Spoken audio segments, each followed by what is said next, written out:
This shop looks popular today. Wonder what the occasion is.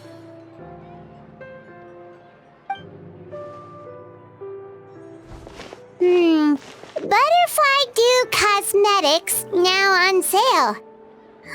Looks like it. Oh, Sigewinne's here too. Hey there, Sigewinne! Hello there, Traveler and Paimon. I hope you're keeping yourselves fit and healthy. You bet we are. So anyway, what are you doing here, Sigewinne? The Duke insists I take regular vacations in the court of Fontaine. This one just so happened to coincide with a promotion for a new skincare product, so I came over to take a look. I like to keep up with the latest industry developments when I can, to help me with my magazine articles. Wait, you write? For a magazine? Which one?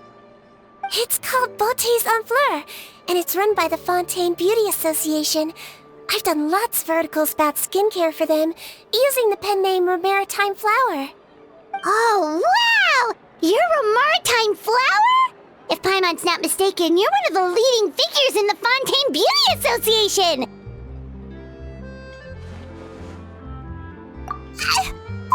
What's so weird about that? Everyone loves beauty! I really like this role. The staff at cosmetics shops are always so polite, and as long as I wear a big smile on my face, I always get the best customer service. Well, they sure don't want to make an enemy of the Maritime Flower. Obviously, it's because of Sigewinne's love for beauty. Still a leader of the Beauty Association? That's incredible. The truth is, I study this field because I cherish my own appearance. It has nothing to do with being beautiful or not. Oh, the words of a master beautician defy comprehension! Oh, wait, you're saying that natural beauty is the highest form of beauty, right? Not really. Actually, Melusine aesthetics are very different from human ones. We don't view humans based on their appearance.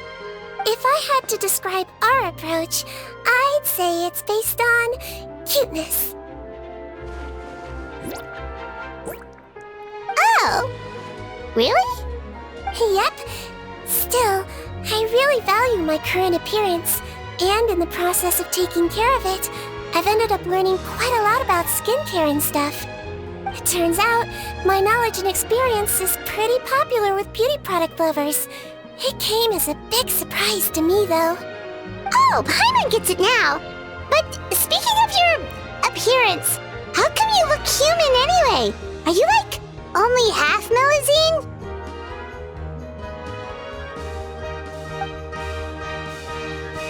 Ooh, wait, sorry. That was probably really offensive, wasn't it? No, I don't mind. I'm not mixed, though. I made a decision to turn myself into this form a very long time ago. If you're interested, I could tell you the story.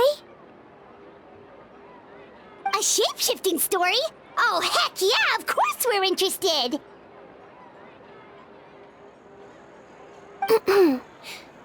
Once upon a time...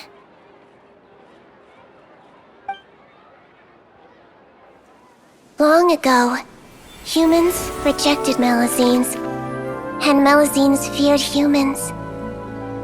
There was one Melusine who became fascinated with human medicine, but no human wanted her help. And there was one girl who liked Melusines, so no humans would make friends with her. So the Melusine became the girl's friend, and the girl became the Melusine's patient. Your checkup's all done. You're still in perfect health. Thank you, Dr. Melusine. In this game of doctor and patient, a friendship was born. Then, one day, the girl fell ill. The Melusine was the only doctor to arrive on time, but the adults sent her away. Scram! Melusines can't be trusted! So just because I'm not human, I can't save my best friend? In desperation, the Melusine approached the frightening witch. She begged and begged until she got a reply. If you take this potion, concocted of sin, you will gain a human face and grow human limbs. But then, you will lose everything that attracted this friend of yours to you in the first place. Can you accept that? The Melusine did not hesitate for very long.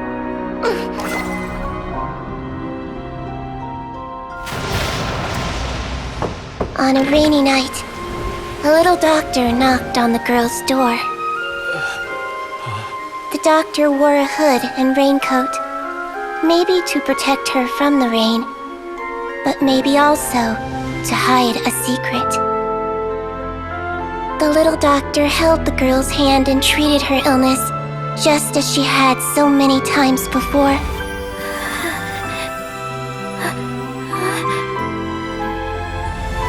Dawn came, and the little girl's condition improved.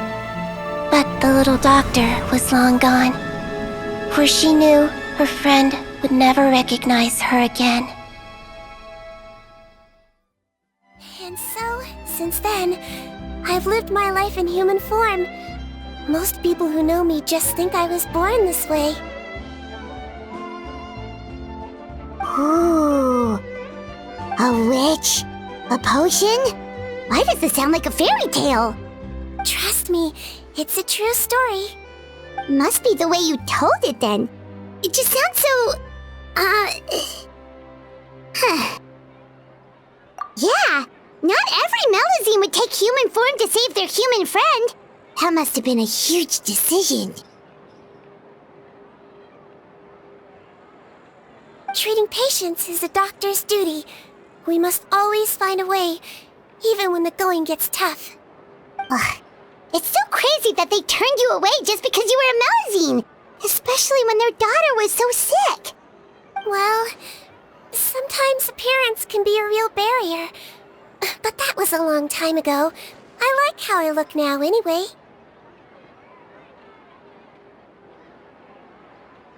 Paimon too! You're super cute this way. Attention customers! Thank you all for waiting. Now, on behalf of our skincare partner, I'm delighted to announce that our exciting new product is now officially on sale. Well, there we go. Let's have a look, shall we? Oh, Paimon, if you want to buy any skincare products, I'll be happy to give you some suggestions. Really? Personal advice right from a leader of the Fontaine Beauty Association?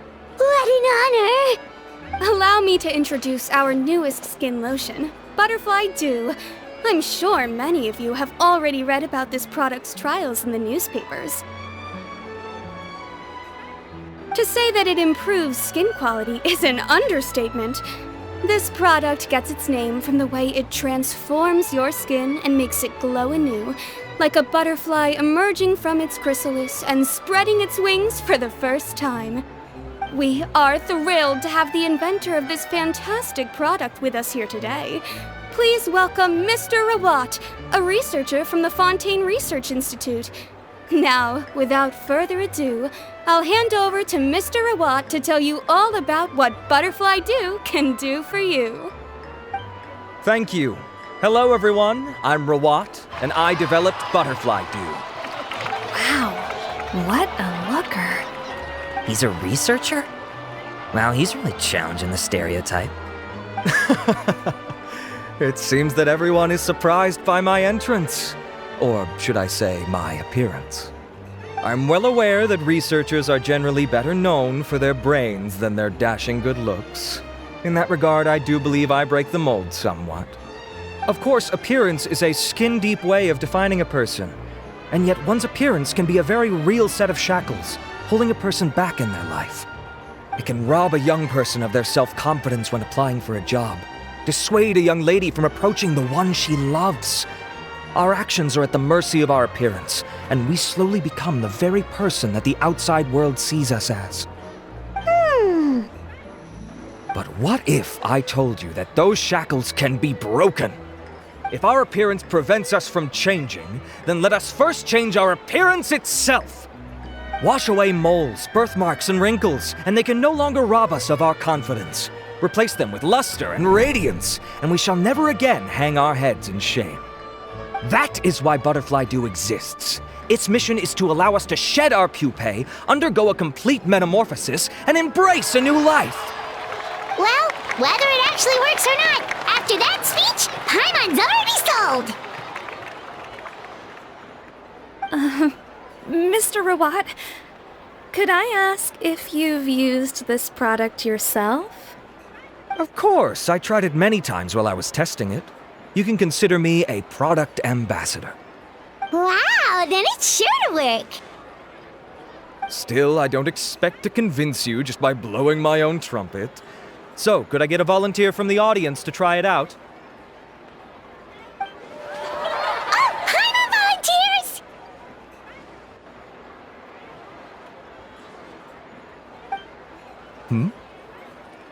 Oh! What an honor! It appears we have a giant of the Fontaine Beauty Association here with us. In that case, Miss Sigewinne, could we seek your most expert opinion on this product? Sure. Whoa, is that Romaritime flower?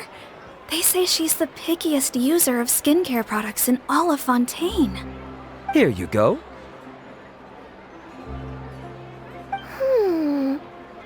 Well, it's very kind to the skin, and the absorption rate is high. Even for Fontaine, this is a first-rate product. Wow, now that's high praise! I'll take one! Any discounts? All right. Well, all that remains for me to say is, Butterfly Dew is now on sale!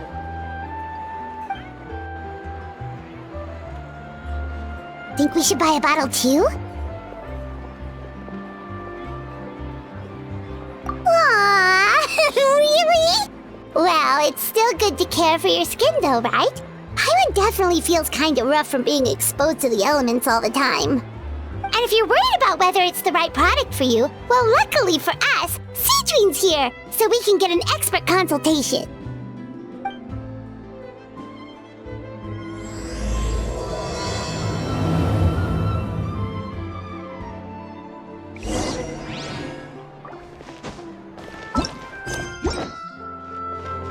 I'm buying for a friend, but I just want to check. This is designed for both women and men, right?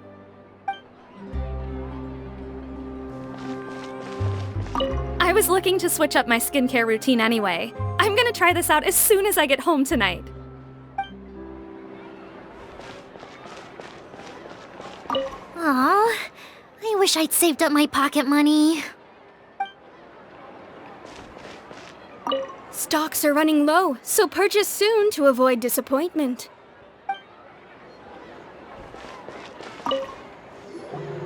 It's an honor to receive such high praise from you. To be honest, I was also hoping you might be able to point out some flaws in the product so I can keep improving it. With most skincare products, the pros and cons only become apparent with long-term use. Yet, this one has instant benefits, improving skin quality without any obvious side effects. It's one of a kind. Don't worry though, I plan to keep using it, and I'll publish regular reviews in Beauté Sans Fleur. You can read my thoughts there. All you need to do is subscribe. Oh, I was hoping for a more casual conversation, but you are a beauty association leader after all. I understand if you want to keep this professional. Sigewinne? Oh, excuse us, Miss Beauty Expert. But do you think this product is a good choice for me and him? Wait, are you the renowned traveler? That's right, and by his side, the equally famous Paimon. Well, I don't normally handle customer questions personally, but since it's the traveler asking, allow me to make an exception. Butterfly Dew is made for all skin types, so no matter who you are, you can rest assured that it will be kind to your skin. If anything, it might be marginally more effective on Fontanian's skin, but other than that, it works the same on everyone. Why would it work better on Fontanians? In the interests of protecting my trade secrets, I'm afraid I can't answer that, Miss Paimon. Alright then. How about a friend discount? Save yourself the trouble. I'd be greatly honored to have both of you use my product. Here, take 2 bottles for free. Yay! Paimon's private fund survives! I can see why you might think that, but please don't misunderstand. This gift is simply a token of my esteem. There's no business motivation behind it. To me, finding new customers for Butterfly Dew is about meeting kindred spirits, fellow admirers of physical beauty. I consider it a labor of love. Admirers of physical beauty? Eesh, that's embarrassing to say out loud. It sounds so shallow. It's nothing to be ashamed of, Miss Paimon. Most people claim to desire inner virtue, but it's still physical appearance that turns their heads. This is a fact of life. It's only natural for people to desire to become beautiful. And that's exactly what inspired me to choose this research direction in the first place. You're right. Everyone loves beauty, don't they? Look at the time. My apologies, but I have other things to attend to. I'll leave you with these 2 bottles of Butterfly Dew, and I look forward to seeing you again. Paimon, I'd say there's no need for you and the Traveler to use this product for now. Why? Is there a problem with it? The quality is fine. I just think there's room for improvement. I think I could add some ingredients to the mix to make it more effective. Really? Then why didn't you tell Rawat about that? Researchers are a very special breed of human. You can point out their flaws to their face and they won't mind very much. But if you tell them that someone else could do a better job, ooh, now that'll make them really upset. If I'd mentioned it, he probably wouldn't have given you those 2 bottles for free. Fair enough, that makes sense. If you're interested in the more effective version, I can write up a list of ingredients for you. Just come get me once you've gathered them. When you say more effective, you mean it'll make Paimon even prettier? Ooh, how can we say no? As for me, it's probably time I got back to the Fortress of Maripede. I mustn't leave the infirmary unattended for too long. Alright, see you there then!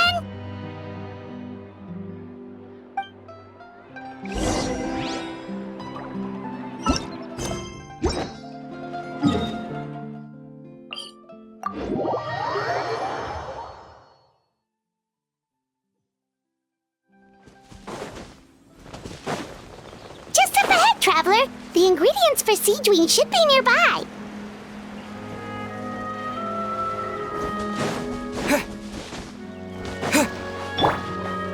Ready!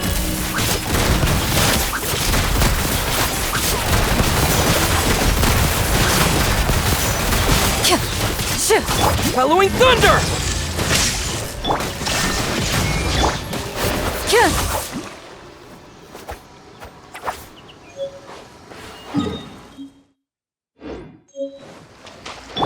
Strike a pose! Ah.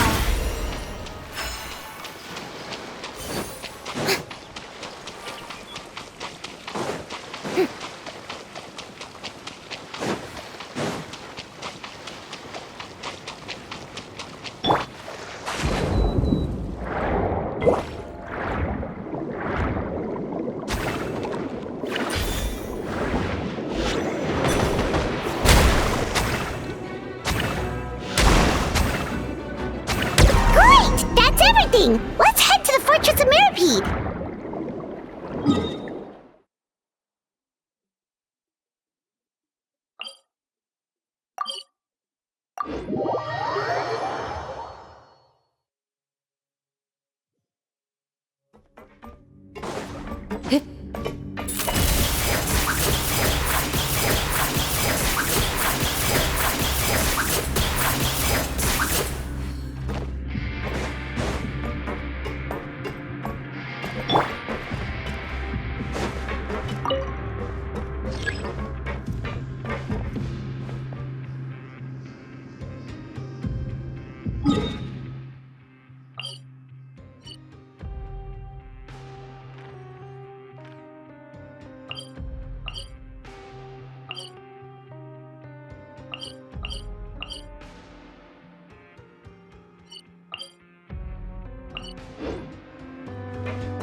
Loaded.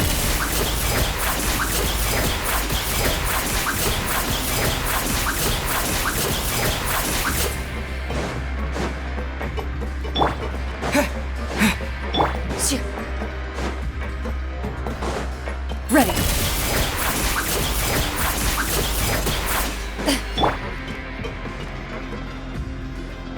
Whoa, the infirmary is packed! Please, you have to believe me. I saw it with my own eyes last night. Another me! He looked exactly like me. Got it? Okay. I've written down everything you told me. Now, I have a few tests to run. Take a deep breath, and don't worry. It's nothing to be nervous about. First, which finger am I holding up? Your index finger, but I'm telling you, my mental state is fine. I'm not crazy. Very good. Now, on to the next. Hey there, Your Grace. It's been a while, huh? Ah, it's you two. Indeed it has. I would offer you some tea, but I'm afraid the timing is unfortunate. Duty calls. No worries. Actually, we were looking for Sigewinne. Do you, know what all of this is about? This inmate came running to the guards in a panic, claiming to have seen his exact doppelganger. A doppelganger? Doesn't that just mean someone else kinda looks like him? And that's what I thought when the report first reached my desk. But we've inspected our records. No one even vaguely resembles him. Considering how certain he is of what he saw, I can only surmise that he's having some mental issues. So I brought him for a medical evaluation. All right, very good. Take a sip of water and rest for a bit. Evaluation complete. I couldn't find any symptoms pointing to a physical condition. I see. So do you still believe there's more likely to be an issue with his mind than his body? I have to assume so for now. Psychological issues are more difficult to detect. At this stage, we can at least confirm that he is in command of his cognitive faculties. The rumor mill will go crazy if word of this gets out. Guards, take him to the ward for a period of observation. The Marechaussee Phantom has requested my cooperation on a case, otherwise I'd deal with this myself. Sorry for the trouble, head nurse, but I'll have to leave this to you. No problem, Your Grace. I'll add him to my observation list. By the way, we have a couple of guests here who've made the trip just to see you. I imagine it must be important. You probably won't need to add them to your observation list, though. Oh, Traveler! Paimon, it's you! Hey there, Sigewinne! It's actually not that important, but... I'll be in my office if you desperately need me. Goodbye for now. Okay, bye-bye! So, Sigewinne... Would you mind waiting for just a moment? I have another patient to see. Just find an empty bed and take a seat. I won't be long. Oh, sure! Sigewinne, we've brought him. And he seems to have taken a turn for the worse again. Okay, don't panic. Let's start by sitting him down here. Paimon had no idea how busy it can get for Sigewinne. Maybe now's not the time to ask for her help with skincare. Good point. Besides, it might actually be interesting to observe her at work. Well, this could hurt, so I suggest you take a deep breath first. Did his face melt? What happened to him? It's anyone's guess. His face melted off shortly after arriving at the fortress. But since he's a serious offender, he can't be allowed out for medical treatment. Best we can do for now is ask the head nurse to give him something to manage the symptoms. This is gonna be awkward. We still need to bring him to the Marechaussee Phantom for questioning. What if he scares them half to death? Will that be our fault? The Marechaussee Phantom? Does this have something to do with the case Risley's dealing with? Yup, it was a huge case. They bagged a few dozen crooks in one fell swoop. And this guy's the baddest apple of the bunch. He harmed countless people. And now, it looks like it's all finally catching up with him. You done gawking? Not yet. I need to check the severity of your ulcers to decide the right dosage. Don't worry. We Melusines have a very different sense of aesthetics from humans. To me, he just looked like a little kitty with slightly scruffy fur, but still just as cute. Don't patronize me. Do I look like a kid to you? Just give me the meds and let me out of here. I already missed my cell. Hey, lose the attitude. You dare talk back to our head nurse like that again? Your days are numbered. Oh, it's fine. Okay, I'm going to apply the medication now. Tell me if it hurts, alright? Look how nice Sigewinne's being. And he still talks to her like that? What a nasty piece of work. Can I leave now? Wow, not a peep. What a brave little guy. Thank you, Sigewinne. And I apologize for the trouble. So, Traveler, Paimon, did you bring the ingredients? We did, but we don't want to interfere or anything. You're busy saving lives here. Oh, don't be silly. I agreed to it, didn't I? Just hand me the ingredients, and I'll make some time to whip it into the improved version for you. Take a rest here if you want. Or, if you're not tired, I hear they're holding a new pancreation tournament in the administration area. Or alternatively, is there anything we could help you with, Sigewinne? That's right! Let us help you out! It's the least we could do! Good point. Kind-hearted humans start to develop guilt if they accept free help from others. Don't worry. I'll take a look at my schedule. I'm sure I can find something to treat this condition. I gotta warn you, though, it'll be tiring work. So I suggest you take a break first, then come back and see me when you're ready.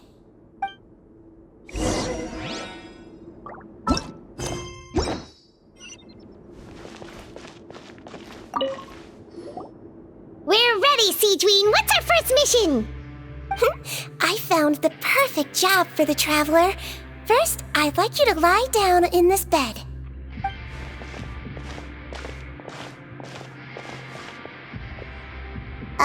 What for? I need you to pretend to be sick. What?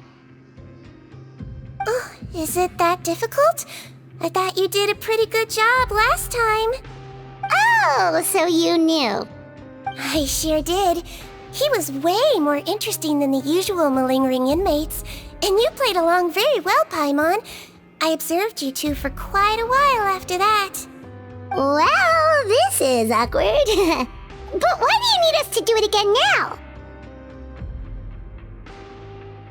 No time to explain. My next patient will be here any second. Please just do as I say. You can, pretend like you've got a nasty headache, and throw in some dry heaving for good measure. Okay.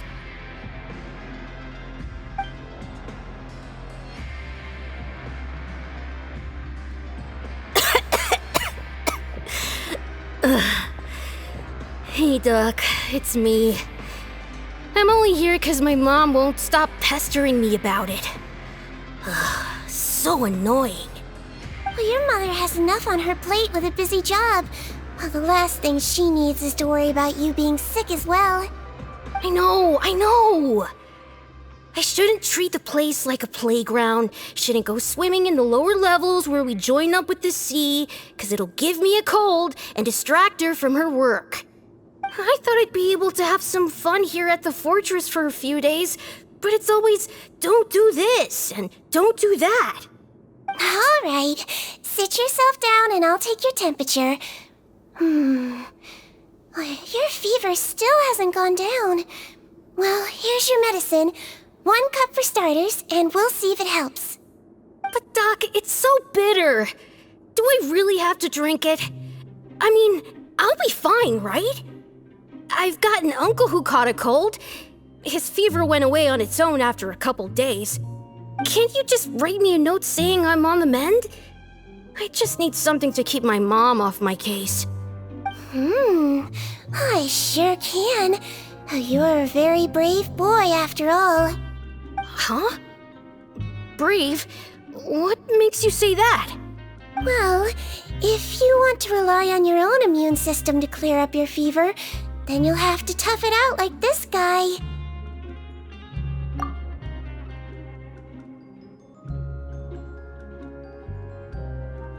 Hang in there, traveler! Are you gonna puke? Paimon can get you a paper bag! Huh? As long as you're tough enough to get through the nausea and dizziness caused by the high fever, you'll be right as rain after just a few days' rest.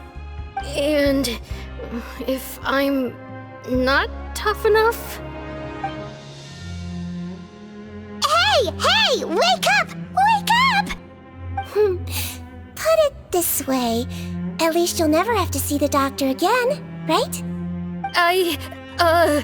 I think maybe I'll take that medicine after all, if that's okay.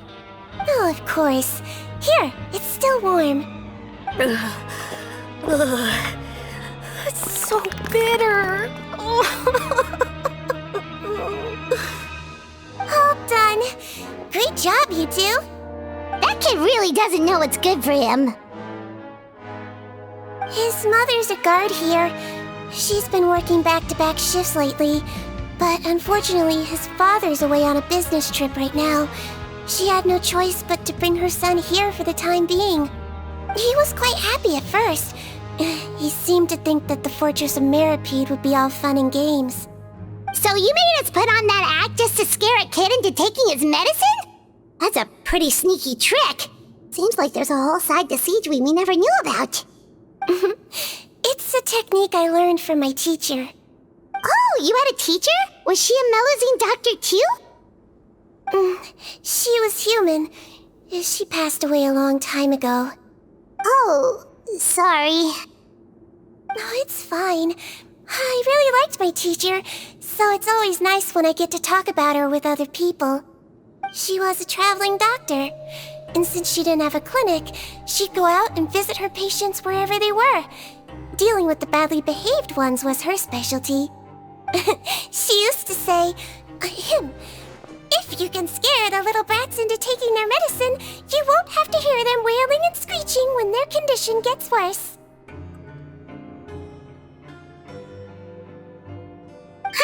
She sounds like a pretty strict teacher. Strict? Well, that's not how my teacher saw it. She thought of herself as terrifying to kids. Strange way for a doctor to describe themselves. Now Paimon's curious to know what she looked like. As it happens, I actually have a picture of her.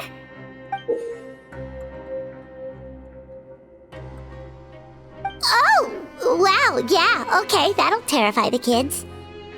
Yep. All the children she treated thought she was a witch. Why does it almost sound like you're envious of her? Oh, because I am. If she was here, all the children would take their medicine without any need for tricks. A doctor who looks like a witch. True, they wouldn't dare try anything funny with her around. Oh, me, on the other hand, it's hopeless. Children aren't afraid of me at all. That's actually a good thing, you know?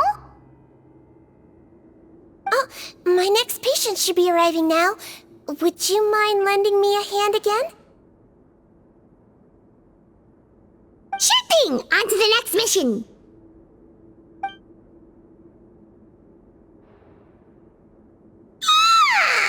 Is it nighttime already? That flew by. You really have a busy job, Sigewinne. Well, thanks to you two, it was much easier today. Aww. Should we get some rest? It's getting pretty late. Oh, there is one last thing. I have to keep it confidential, so I usually leave it till after everyone's clocked out. Confidential? Are you sure you can tell us? It's fine. You're not living here anymore, so it's okay if you know. All it is I have to prepare some ingredients to make healthy meals with. Wait, you mean those healthy meals? My patients refuse to eat any healthy meals I prepare in front of them, so I have to prep the ingredients in secret, then let the chef at the Coupon cafeteria handle the rest. Considering even the chef's version makes people uneasy, it really makes you wonder what's in it. You want to find out? I can teach you how to make it. That way, if you ever suffer from exhaustion on your future travels, you can prepare a healthy meal for yourself. It's really good for you, you know. Sure? Guess we can help out one more time.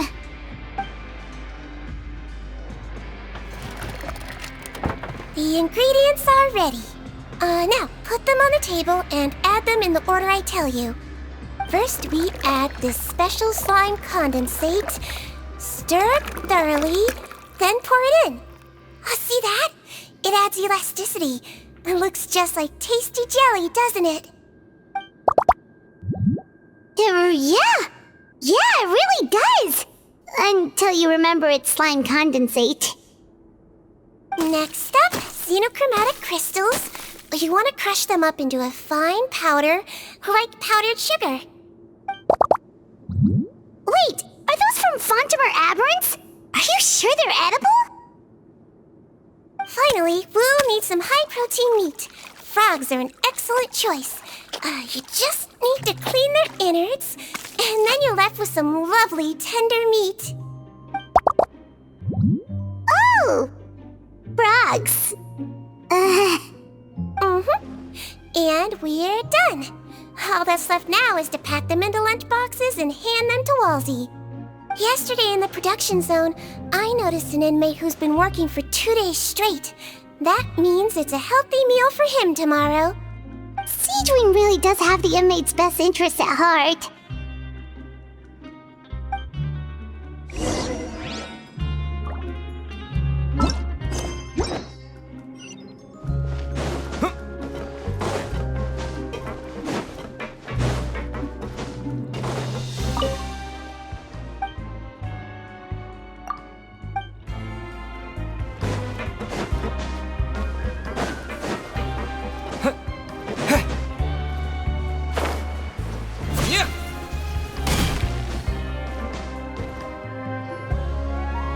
Head nurse. Got some extras for me? Just the one today. The serial number's on the lid. Sounds good. I'll make sure it gets delivered. Sounds like they're talking in code. Thanks for your help. Oh, it's no trouble at all. I only wish I could do more. You work so hard for all our sakes. I'd happily lose a little sleep if it meant helping you out. That won't do. If you reduce your sleeping hours any further, your health will start to suffer. All right. Nurse's orders. I'll do as I'm told. But you take care of yourself too.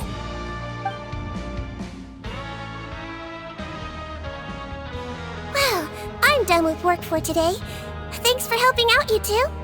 Seems like the guards and staff here have a lot of respect for you, Sigewinne. In just one day of helping you with your work, it feels like we've done a lot for the fortress. Head nurse, please, wait. I'm sorry to disturb you this late at night, but I think you'll agree, this is urgent. Okay, Just relax and catch your breath. What's the matter?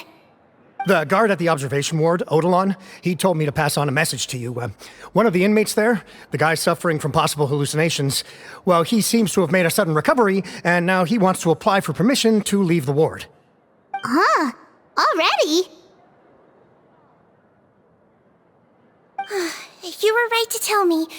I'll have to examine him and make sure he's well before we discharge him.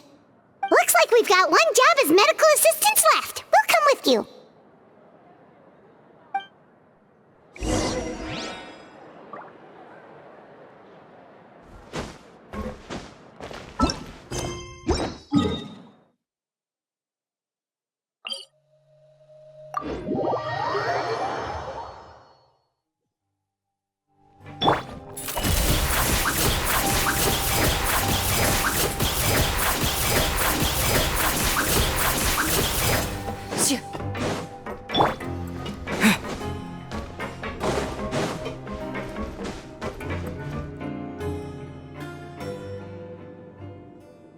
Ah, head nurse, you're finally here.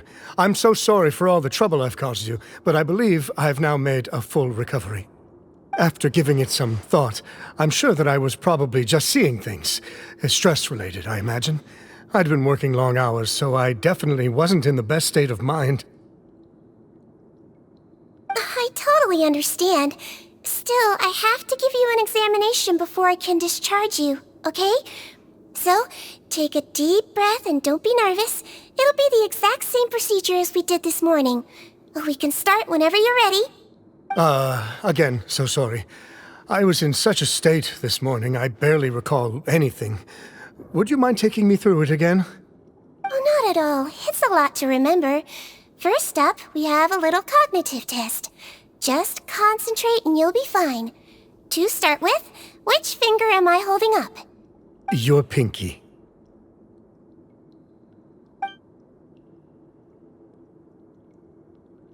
Alright, all indicators seem normal. So it was a stress-induced hallucination after all? Well, we've certainly had previous cases of mental illness caused by overwork, which is why I carefully observe everyone in the production zone. I wonder how I managed to miss the signs this time. Please, head nurse, you shouldn't blame yourself.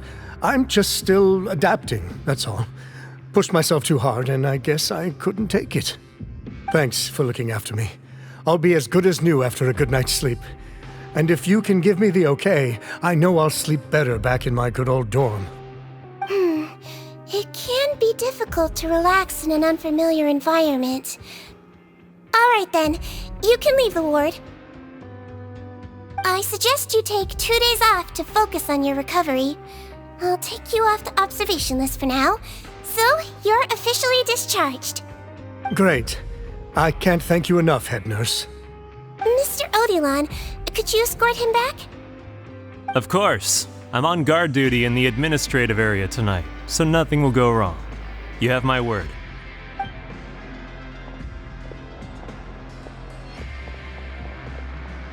Guess you're finally done for the day now, huh?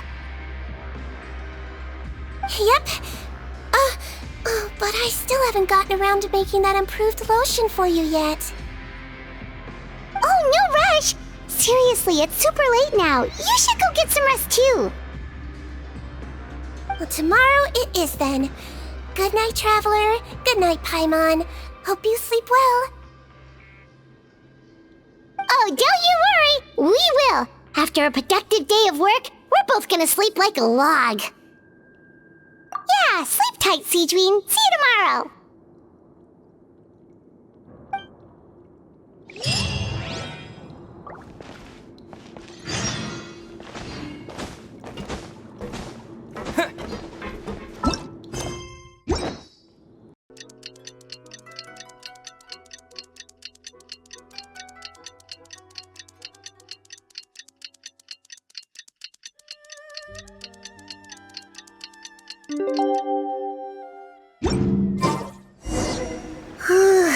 Paimon really did sleep like a log. Let's go find Sigewinne.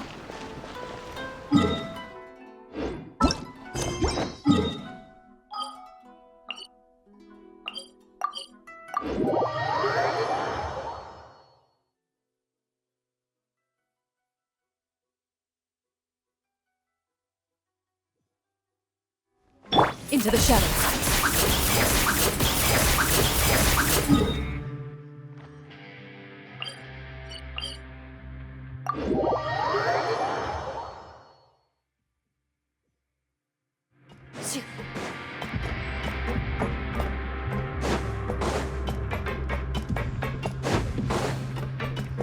Loaded.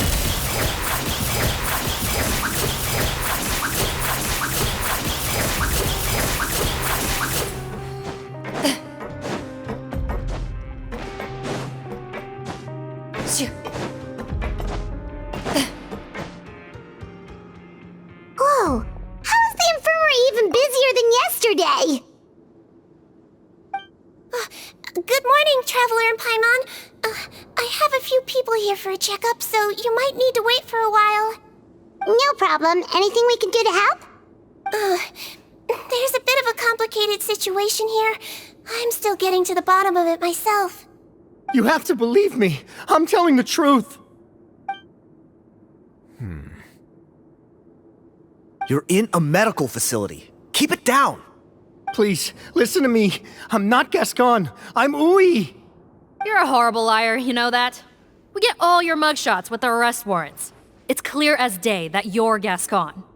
You mean because of the way I look? I don't know what happened. I just woke up like this. Then you guys dragged me in here for an interrogation. I brought you here to figure out what's going on. If you truly are the victim of an injustice, yelling isn't going to achieve anything. At most, it'll delay your vindication. All right. I get it. This is nuts. Yesterday's interrogations went fine, and now this. Morning, Your Grace. What's going on? Remember the case I mentioned yesterday? The one brought to me by the Marechaussee Phantom? Well, we've been questioning the inmates involved this morning. Every single one of them is claiming mistaken identity. Huh. That's even weirder than what that guy was saying yesterday. The thing is, none of them have been able to provide any evidence whatsoever to support their claims. Questioning them further got us nowhere, so for now, we've brought them to the infirmary. And we thought yesterday was as busy as it got for Sigewinne. We've compiled their statements. Have a look. Perhaps there's something we missed.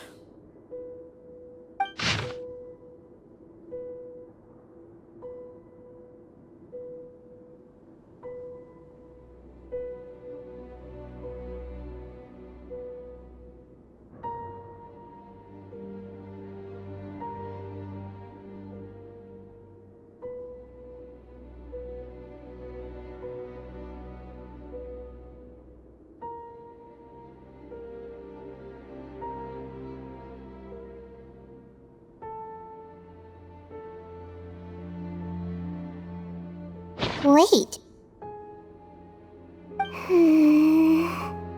Release? Interesting. The inmates they spoke of in their statements appear to all be due for release today. I noticed that too. If that's their plan, they're underestimating us a little. Every serious offender claims that there's someone else who just so happens to be due for release today. And they're expecting us to go along with that. All the more reason to be cautious. Lumberzar, check the release list for today and make sure no one gets processed. We're gonna need an excuse, though. Just say we're out of forms, and that we're furiously printing more as we speak. I'm on it. It's conceivable that our group of serious offenders somehow found a way to switch places with inmates who are about to be released, so they can walk out right under our noses. We did consider that possibility. But I mean, just look at them. They match the warrants, period. How could there have been a switch? Only if they're dead ringers for the inmates due for release, I suppose. I gave you that name list yesterday to assist in your investigation. Did that help? Yes, the inmates' mugshots were attached to the list. The first thing I did was check for lookalikes, and I didn't find any. The only other thing that stands out to me is that their voices sound a little different today. But it's not exactly hard to put on a fake voice. Oh, really? What does our head nurse make of all of this? Give me a moment. I think I have a way to confirm whether there's been a switch. I know, it's not time to change your dressing yet, but please bear with me. Huh? Isn't that the guy from yesterday? This should be Honore. He has very severe facial ulcers, which require an operation in the hospital at the Court of Fontaine. I authorized him to leave the fortress for medical treatment under guarded escort. Yes, like I told you. I'm not Putton. I'm Honore. So there has been a swap. Well, I can see what happened in Potton's case, but how do you explain the other inmates? You're not telling me their souls switched bodies, are you? No, I believe it was their faces that got switched. The method is a bit like replacing a tooth. Take the bad tooth out, put a false one in. And actually, I think I can prove it to you. Traveler, Paimon, do you remember Eric from the other day? Yeah, sure do. Then you can be my witnesses. To start with, please fetch the inmate who claims to be Eric.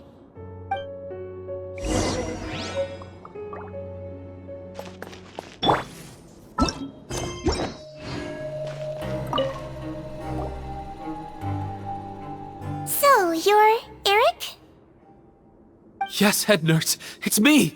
You do believe me, right? I need to do another examination on you. Same procedure as yesterday. All right. It's the cognition test first, right? So I need to concentrate. Now, try to recall if you can. The last time we did this test, which finger did I hold up? I believe it was your index finger. But that means... Huh? So basically, last night the Eric who said he saw another him suddenly recovered and applied to leave the observation ward. Sigewinne did another test before letting him leave, but that time she held up her pinky finger. Huh? I don't know about any tests last night. There was nothing to do in the observation ward, so I went straight to bed. Then I somehow woke up in a high-security cell. Well, in that case, there is a reasonable explanation for the strange events of the past 2 days. So, what exactly happened?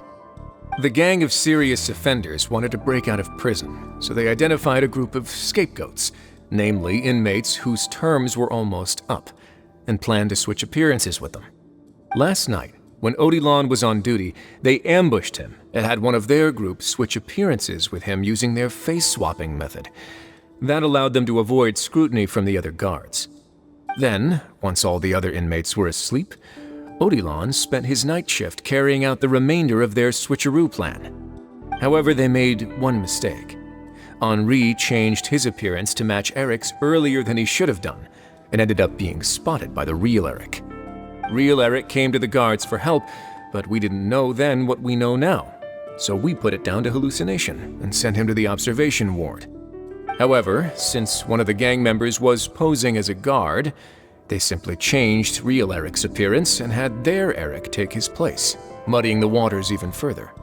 Right, because I put Eric on the observation list by then, and no inmates on that list can be processed for departure until I've discharged them.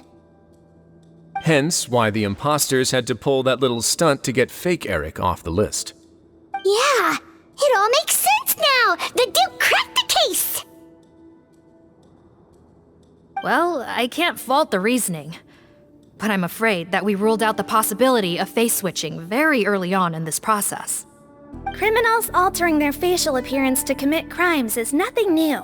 In fact, one of the explicit duties of the Malazines in the Marechaussee Phantom is to identify criminals in disguise. We carefully examined all the suspects, and there is no evidence that any means of disguise were used in this case. Huh. Well then, how do we explain all this? So far, It seems more likely that the gang stole documentation belonging to the inmates due for release, and are using that to commit identity fraud. Actually, there is a potion that can completely change someone's appearance. If they use that, even a Melusine wouldn't be able to detect it. A shape-shifting potion? Forgive me, head nurse, but this is the first time I'm hearing about it. If such a potion truly existed, it would jeopardize our entire investigative process at the Marechaussee Phantom. Are you certain of this? Yes, I am. But... Please, trust me in my professional opinion as an experienced clinician.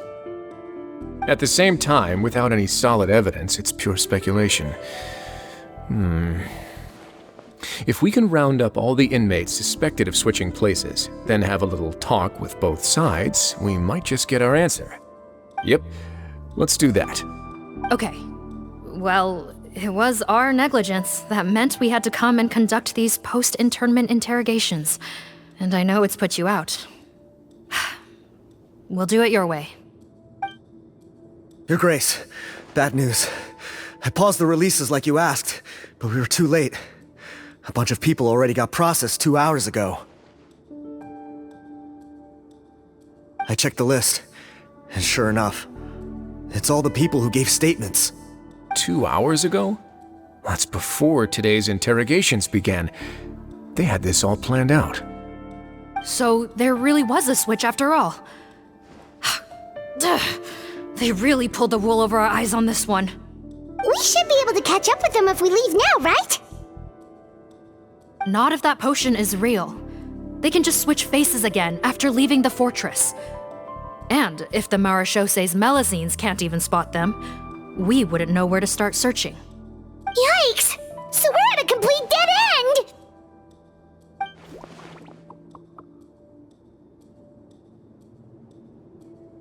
Well, technically there is one more lead we could follow up on. We were only able to arrest this gang thanks to the help of a researcher from the Fontaine Research Institute. I believe his name is Rawat.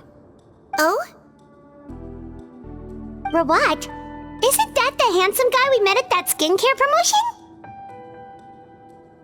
Handsome? Maybe from a human point of view. I just remember that he specialized in potions. One of the crimes this gang is charged with is the manufacture and sale of illicit drugs. According to Mr. Rawat, they appear to have stolen technology he developed through his research and used it in their operation. At first, he thought it was a typical case of intellectual property infringement, and he tried to negotiate with them. But once he discovered their criminal operation, he reported them to the authorities. Thanks to his report, we were able to swoop in and arrest them all in one go. What a hero! Bet that took courage on his part. No doubt. This is worth following up on. As the one who snitched on them, it's highly likely that Rawat will be targeted by the escapees. That aside, since he's negotiated with them in person before, there's a chance he'll have some additional information for us. Understood, Your Grace. My team and I will head to the Fontaine Research Institute right away. In the meantime, please keep an eye on the face switch victims for us. Of course. Miss Morgan, I'd like to come along and help you catch these criminals. Huh? Why's that? Well, I'm the one who discharged the fake Eric last night, so I feel partly responsible. Don't say that, head nurse. Your focus was on the inmates' health, and rightly so. We can't ask you to help with arresting criminals. That's our duty. I also have a more personal reason. Potton is a patient of mine, and if I don't get a new batch of medicine to him in time, his condition will get much worse. Look, head nurse, I completely understand where you're coming from. But arresting criminals is dangerous business. And if anything happened to you, none of us can afford to take on that responsibility. Don't worry. I can defend myself just fine. you say that. But still. If I may, Miss Morgan, Sigewinne is the one who raised the potion hypothesis, and I'm sure she has far more expertise on the topic than your team. My suggestion would be to bring her with you. And if you really are worried for her safety, then...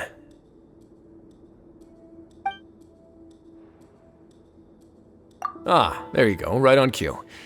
Knew I could count on you.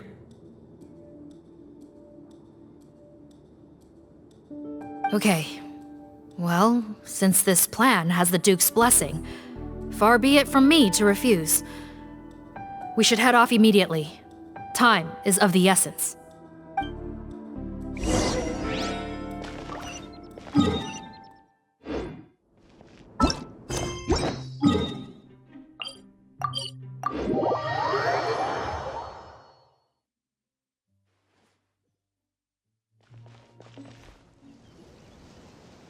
Greetings.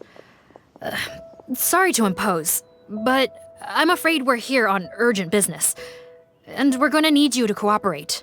The Marsh is a phantom. Let me guess, you're investigating some more illegal research? Not this time, no. We're looking for a researcher. Do you know where we might find Mr. Rawat? Rawat. Oh yeah, Mr. Handsome, right? He actually doesn't work on site here very often. There's a handful of researchers in the nearby area who know him pretty well, though. You can see what they know.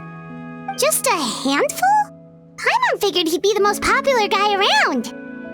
Well, I guess you could say he's popular, at least on a superficial level. He's blessed with good looks, so he tends to make a good first impression on people. But in all his time here at the Fontaine Research Institute, I don't think he's ever had a single deep conversation about his research with his peers. That's no way to make real friends around here.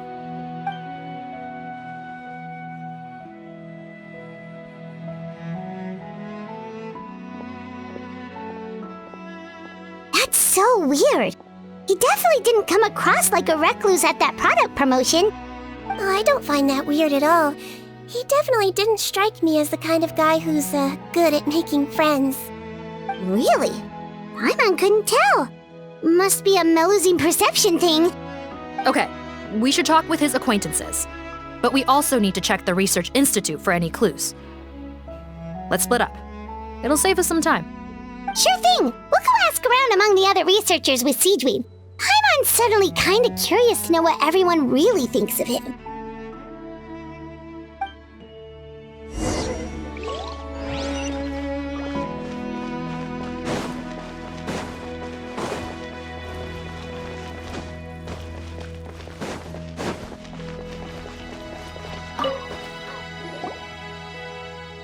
Excuse us, are you Audrey?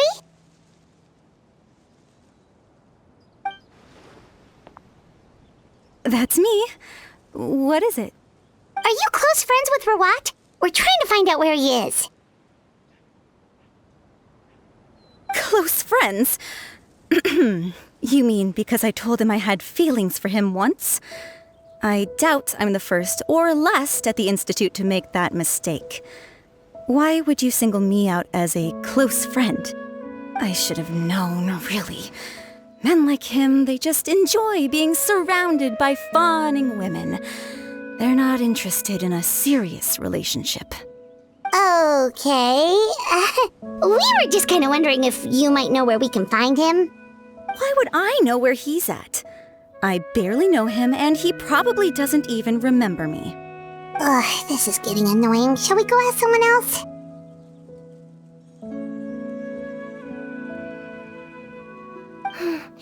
I think she knows Rawat better than she cares to admit.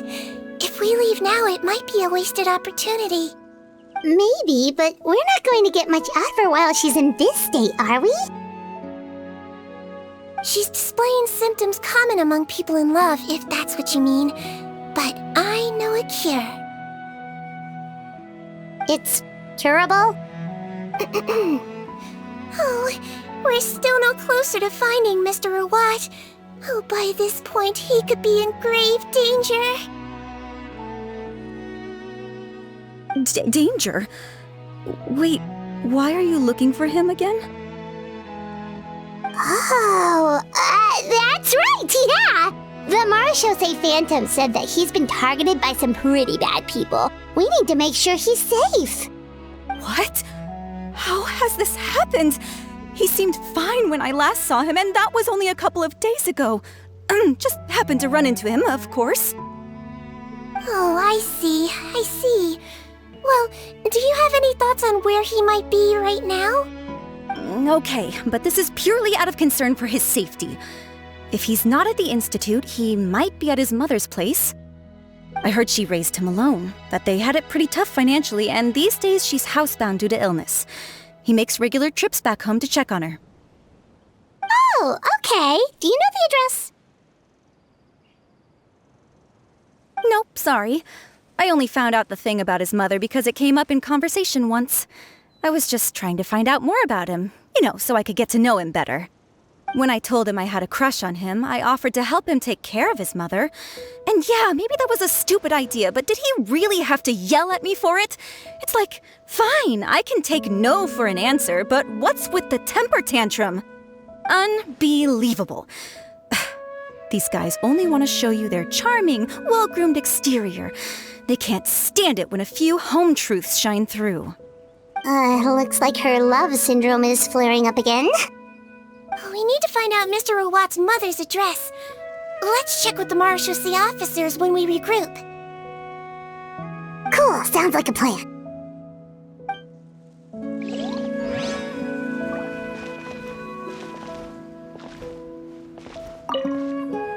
Well, I've told you everything I know. Don't you think it's time for you to go looking for him? Not that I care, obviously.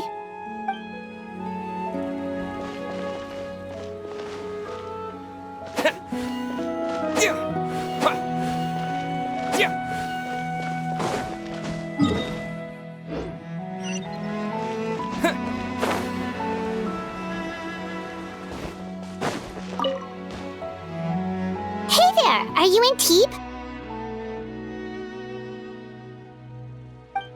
What do you want? We're here to ask about Rawat. Any idea where he might be? We were told you were pretty close with him. Close? Not sure that's the word I'd use. He wouldn't even let me use his patent. Huh? It's been a good few days since I last saw him. I don't know where he's at. Go ask someone else. Would the patent in question happen to be related to the new skincare product he developed? Yeah, kinda. Butterfly dew, or whatever he calls it. I heard he made a tidy sum off of that one. Okay, now we're getting somewhere. Keep going. Most of the other researchers here focus on mechanics, energy, stuff like that. I get why he wouldn't be interested in having anything to do with them. But I'm studying coatings. There's a huge overlap in our areas of research. Why would he refuse to work with me? I bought his product once and noticed it contains a unique substance that might have applications in coatings too. If it worked out, I could probably make as much as he's making. Don't get me wrong, I had no intention of plagiarizing his work. I was hoping to get official permission to use his findings in my own research. Followed the proper procedure. It was all above board. I would have had to pay him a license fee and everything. But despite that, he turned me down not once, not twice, but 3 times. It's like he's vehemently opposed to the idea of anyone else making the kind of money he does. Huh, so is Rawat antisocial, or is this guy just jealous? Well, it doesn't look like we're gonna get any info about Rawat's whereabouts from him. Let's go! Wait, 1 second. Mr. Antibes, next time you go shopping, you should buy some Buell fruits. Peel the skin, steep in water, then drink. It'll help calm your mood. Huh? Yeah. Thanks.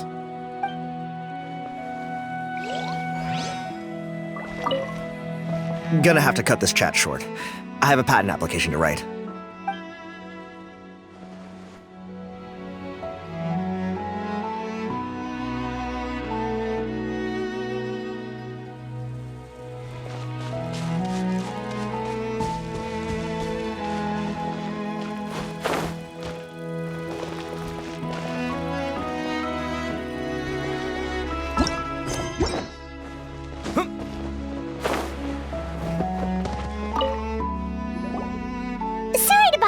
sure, but are you Bertram?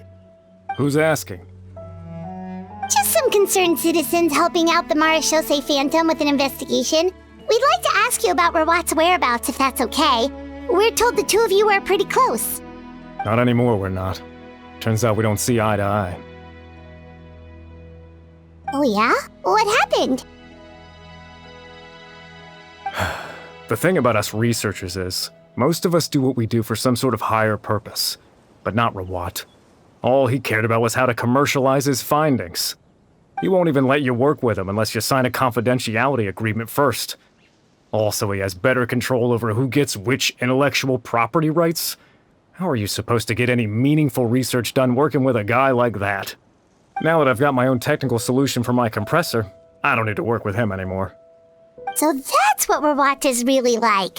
We'd still like to know where to find him. Is that something you can help us with? Wait, Yeah, I know you. You're the head nurse at the Fortress of Meripede. Alright, then I'm happy to help you if I can. I respect the work you do. Medicine serves the highest purpose of all the sciences. Wow, turns out Sigewinne's got some real clout. Thing is, I have no real way of knowing where he might be. I stopped working with him 2 months ago, and I've barely seen him since. But if you want my advice, I'd say go talk to the peddlers. There's a few he meets with every other day or so. Maybe they know where he's at. Peddlers? Yeah, back when I was working with him, I noticed he met with them quite often. Wouldn't surprise me if they were involved in some shady business together, because it seemed like they went out of their way to avoid discussing anything in my presence. The little I overheard was about manufacturing and selling pharmaceutical drugs. Like I said, he's all about the money. Drugs? Doesn't he work with skincare products? Do those count as drugs? Who knows? I never cared to find out. He's the morgue rubber, not me. Thank you. You've given us plenty to work with. Welcome. Goodbye, and may we both reach new heights in our scientific endeavors. Well, that's all 3 researchers. Let's head back to the meetup point.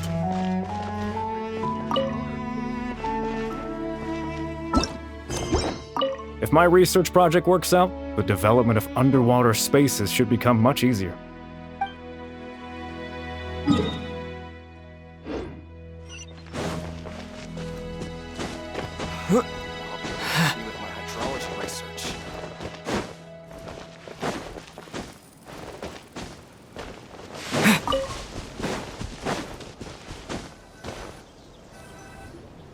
You know, Paimon started out thinking Rawat was a handsome researcher with a friendly and cheerful personality. It's such a surprise to learn that his peers have a different impression of him. So what's your view of him now, Paimon? A handsome researcher whose difficult upbringing turned him into a profit chaser with a chip on his shoulder? So your thoughts about his appearance haven't changed at all? Well, his looks are kind of a big deal, at least in Paimon's opinion. How does such a handsome guy end up being so antisocial? Even with his difficult family background, it just doesn't make any sense. You can't judge a person solely based on their appearance. Head nurse. Traveler. I assume you've spoken with the researchers. What did you find out? Bertram mentioned Rawat's involvement with some pharmaceutical merchants. Do you know if he's registered any pharmaceutical brands? Since he was a whistleblower on such a huge case, I ran a background check on him. I don't remember there being any brands under his name. How strange. If he was so focused on commercializing his research and averse to sharing his technology with others, why wouldn't he have registered his own brands? Maybe he and his business partners needed to avoid public scrutiny? You think he may have colluded with the gang? Well, the crime was manufacture and sale of drugs, and that would certainly be in his wheelhouse. We can't rule it out. Isn't that pretty unlikely, though? He was the one who blew the whistle on them! Most children who come to me with tooth decay have suffered pain for a long time already, but they'll still try to hide the fact that they eat too many sweets. Grown-ups and children aren't so different in that regard. If you say so. I saw him when he came to make his report, and I certainly didn't get the feeling that he was the type to collude with criminals. Perhaps it's more likely that they were coercing him. You mentioned that he comes from a poor family. So, it's possible that the criminals approached him asking for academic support, luring him in with the promise of riches. By the time he discovered who they really were, he was in too deep. They had leverage on him, so he was forced to keep working for them. I've seen it happen many times before. That does make a lot of sense.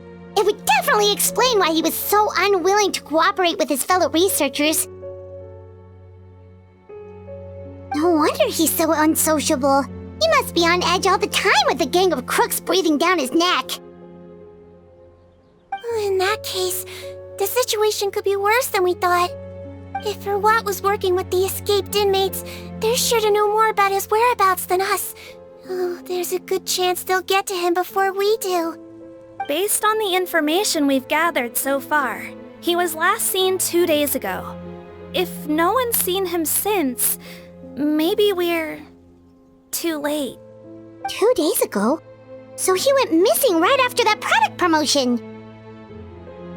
That was the same day he reported the criminals, too. Not a good sign. Don't worry, everyone. I believe we still have a chance. Since he disappeared right after blowing the whistle, it's likely that he's gone into hiding. Yeah, he must have been worried that they'd come for him. All the more reason to find him as soon as possible. The only lead we have at the moment is his mother's house, which you mentioned earlier. Seath, think you can find the place? Yep. When you register a brand, the Court of Fontaine requires you to provide a legal address.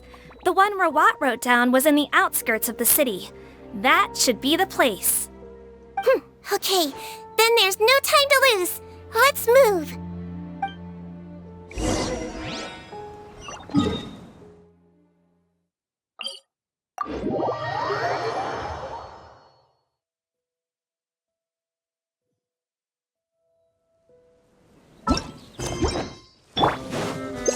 Into the shadows.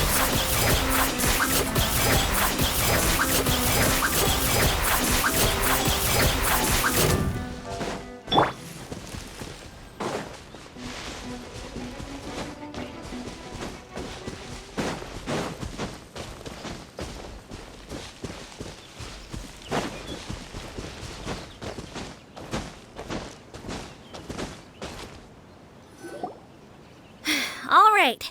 This should be the house. I'm pretty sure this was the address. Okay. I'll knock.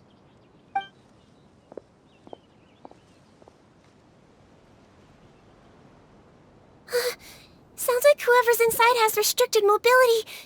Oh, it seems serious. Oh, what's the fastest way to get this door open? Break the door down? No. I'll handle it. Let the expert deal with it. There'll be a mountain of paperwork if we damage a citizen's property.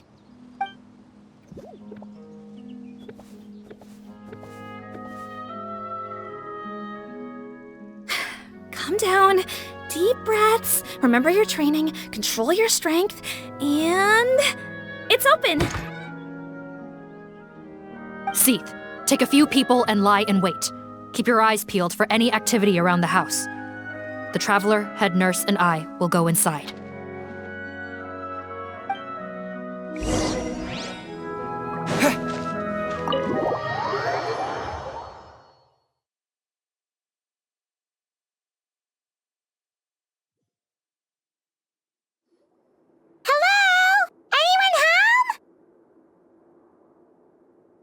Oh, there.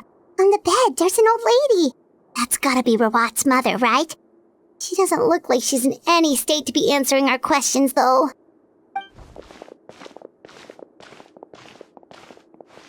We could try, but she is very ill. We mustn't force it. Well, doesn't look like Rawat's here. She's the only one we can talk to. Yep. Allow me. Hello, ma'am. Might I ask if you're Rawat's mother? We are trying to locate him.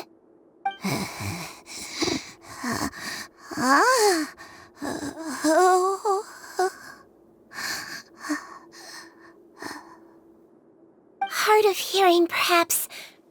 Does anyone have a picture of Rawat? I have one here. I'd like to show you a photo, ma'am. Is this your son? Do you know where he is?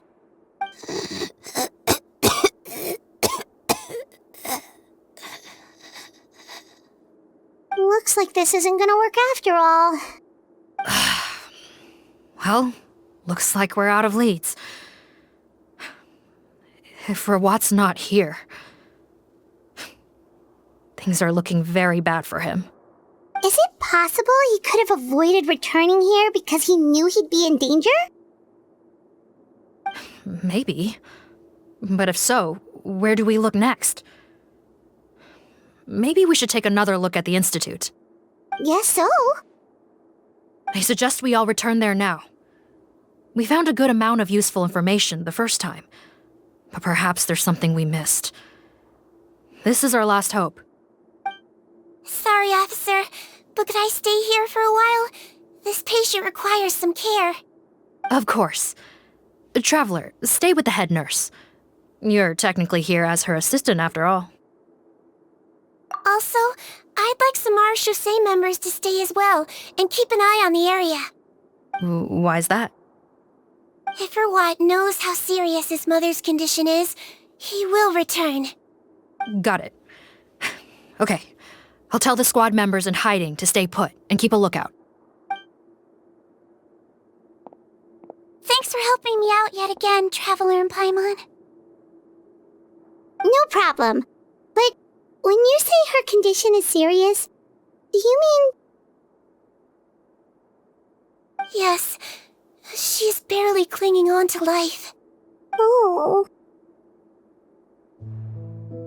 Let me take care of a few things first. Could you pass me the towel over there? Yeah, of course.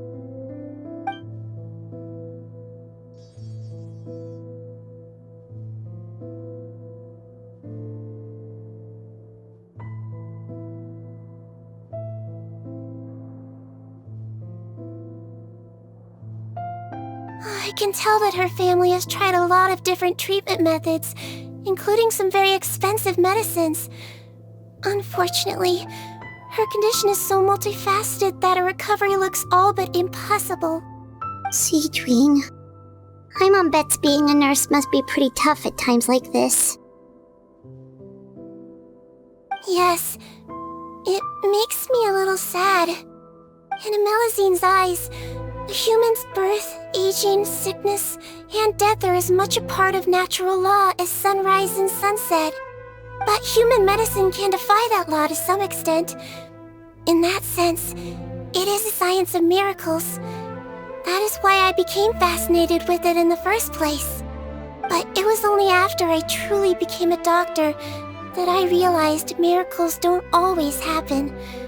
Even the greatest doctors cannot cure all diseases. Sigewinne. Oh, don't worry about me, Paimon. A doctor's duty is not to cure all diseases, but to treat whatever ailments they can. At the very least, I can lower her fever. That way she'll suffer less, and she might even be able to see her son. Yeah, all the more reason to find Rawat as soon as possible, even if we don't catch those crooks.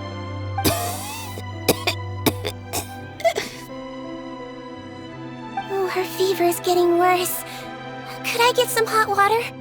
Sure, we're on the case.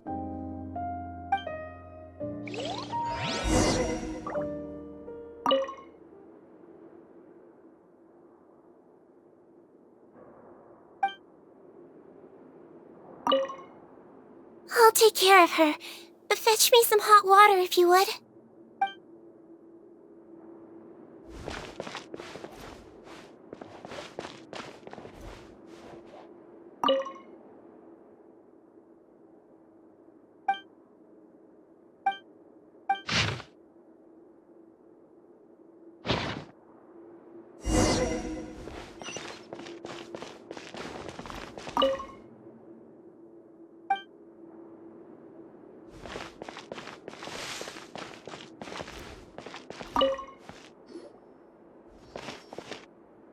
found the hot water?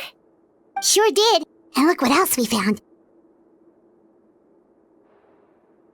Judging by this journal, it seems like Rawat has a private lab. There's a good chance he could be there right now. We gotta go tell Officer Morgan right away. Oh, that's great news. But hold on just a moment. The wet towel is ready. I'm giving you another injection. Are you feeling better now?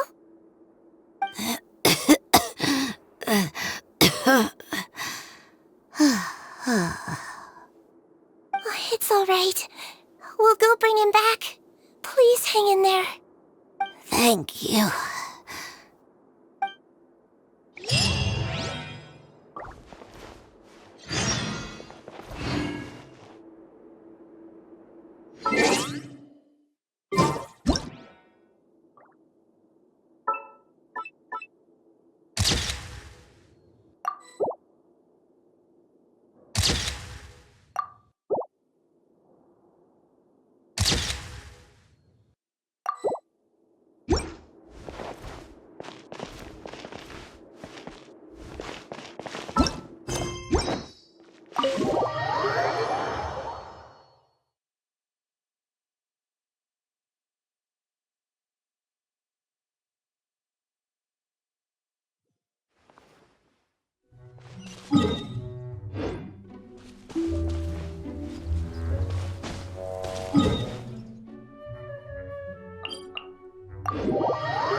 Loaded.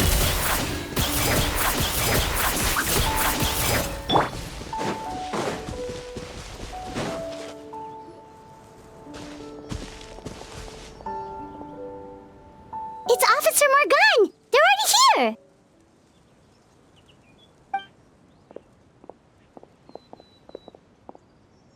We came as soon as we heard the news. I can't believe we were so careless. The most crucial information of all was hiding right there, in that room. And we missed it. Don't blame yourself. Right now, we need to focus on finding a way in. There's a mechanical door over here! Hopefully the instructions in Rawat's journal will help us open it.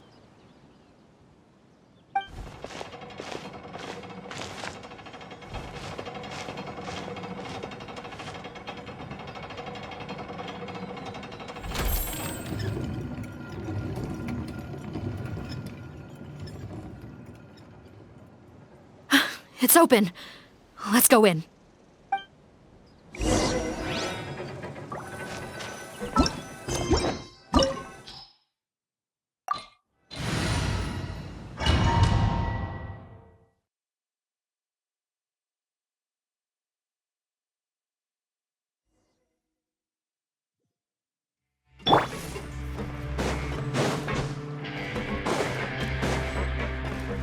How did they get in here? Captain, up ahead! Those look like our fugitives! So they found this place too? Don't let any of them escape! Enough!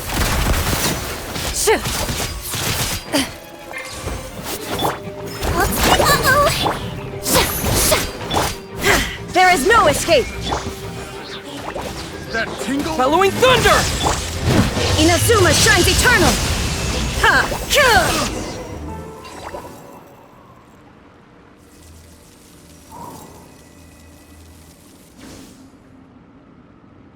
Captain, according to our list, many of the fugitives aren't accounted for.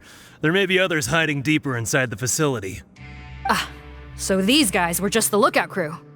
The Marashose Phantom! How did they find this place? Wait, it's that guard from the fortress! That's right, I'm on your side. The Duke sent me. What's the matter? Some sort of mix-up? Mr. Odilon, didn't I tell you a few days ago that you need to stop all field work until you've recovered? Well, you know, gotta help His Grace out, share the load. Officer Morgan, this man is an imposter. The real Mr. Odilon has no recent health issues. What? But I... Looks like the head nurse was right about the face-swapping method. Arrest them all! DuPont, stay here and keep guard. And watch the exit. If we're not back soon, call for reinforcements. Got it.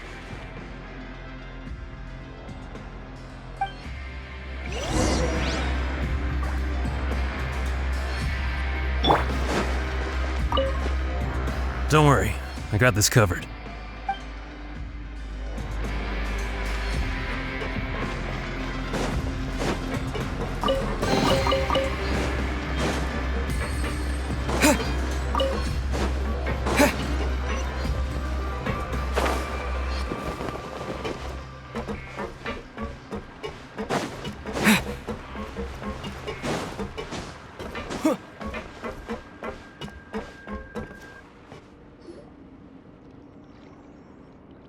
So many jars. Was this some sort of production facility? This scent, it's probably the ingredients used to make butterfly dew.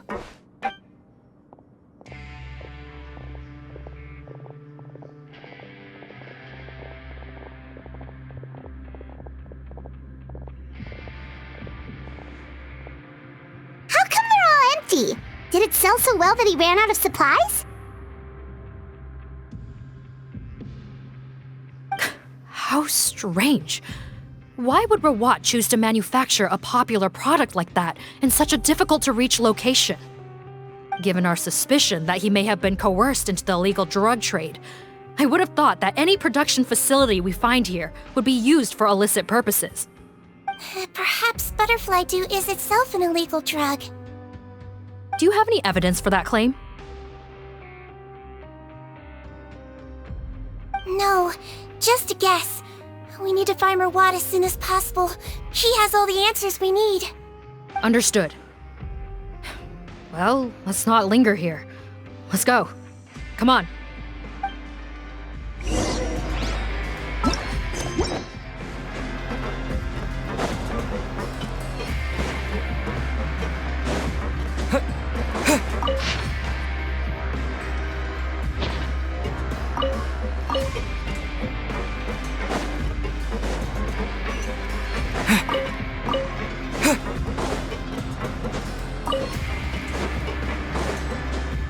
Doesn't look like we're gonna get this door open. Let's find another way around.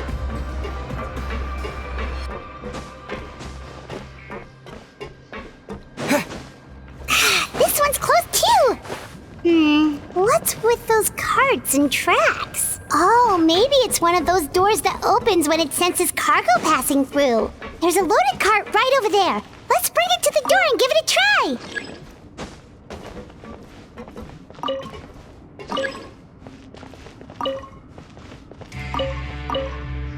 Yeah!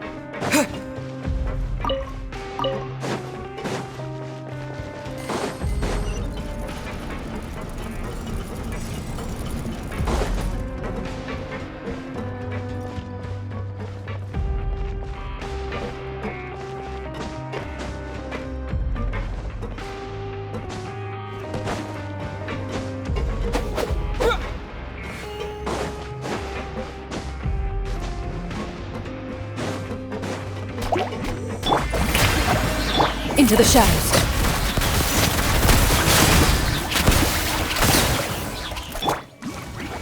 Take this!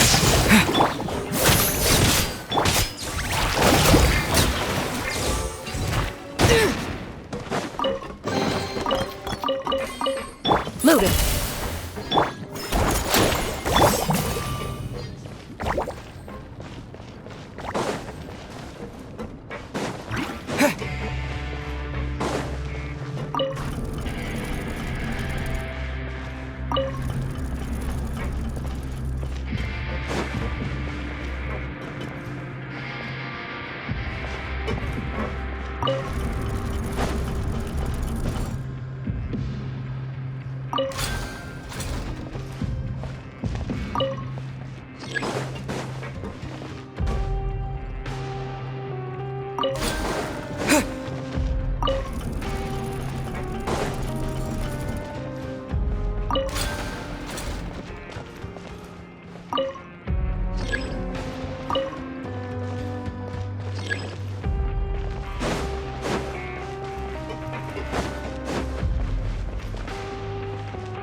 This room's much smaller than the others. Judging by the implements on the table, this looks like a potion-making lab. Head nurse! Over here.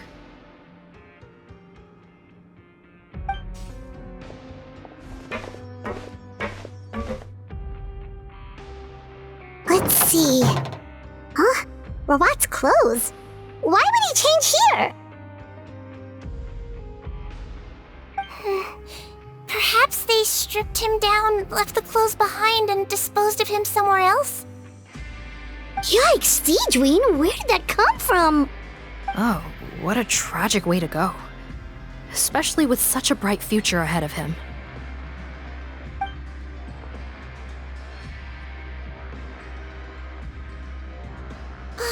There's a path leading further on, Officer Morgan. Let's keep up the pace.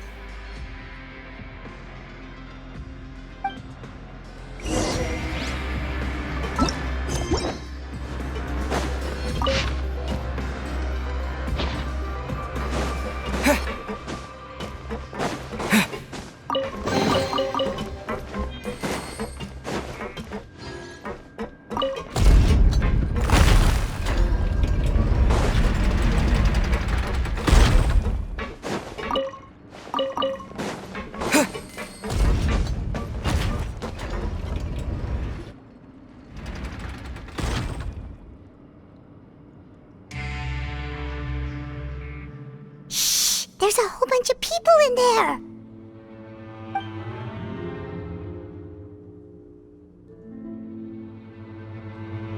Are you serious? You're telling us that within a day, our faces are going to rot like yours? Fontanian physiology changed dramatically after that great flood, and it's not as compatible with this face-changing solution as before. The side effects are as you can see. Why didn't you say anything before we all used it? Look, my plan got you all out of prison, didn't it? You'd have much bigger problems to worry about right now if the Marshal Say Phantom found out about your other crimes. Consider an ugly mug getting off lightly.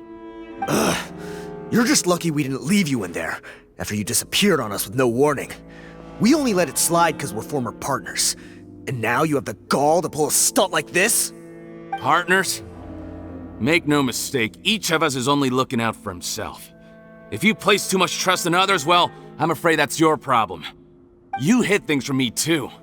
Remember how you each had a spare potion? You kept quiet about it until we planned the prison break? Oh, and you didn't have a secret spare? Then do you want to explain how you melted your face off before all this? Guys, that's enough. Calm down. It is what it is. Arguing won't change anything. What's the plan, Parton? I'm assuming you brought us here for a reason? There is no plan. We followed him here on the promise of more juice, but it turns out there ain't a drop here. Besides, what does it matter now anyway? He already said, even if we did get our hands on more of that stuff, switching faces again solves nothing. They're still gonna melt off eventually. I said enough arguing! Parton, tell us the plan. The most practical solution is to continue using the potion. Keep switching to a new face before the ulcers can start forming. Are you kidding me? This stuff was hard enough to get a hold of even when we had a supply. Now you're asking us to use it like skin lotion, after the flood all but wiped the supply out? Well, there is another option. But you'll have to make a deal with me first. Okay, now we're talking. What's the deal? I have a document I took from that researcher that details how to make a replacement. Just give me one bottle of the undiluted fluid, and I'll get to work. What's the problem? I thought you always kept reserves. Or do you really just have one spare bottle each? What do you think? That we were shipping them into the fortress of Meripede by the basket load? Well then, say hello to never showing your marred faces in public again. Ugh, I've heard enough! Get him! Let's see if that document even exists! Freeze! Marshal Say Phantom! What? Who let them in? Officer Morgan, before anything else, please find out Rawat's status. Rawat? I don't see him. Hand over the hostage now. if you want any chance of avoiding an extension to your sentences. Spare us your condescending attempts to coax us back to our cells. You think we're looking to negotiate? Rawat is dead. Pardon? Arrest them all! Don't let anyone get away!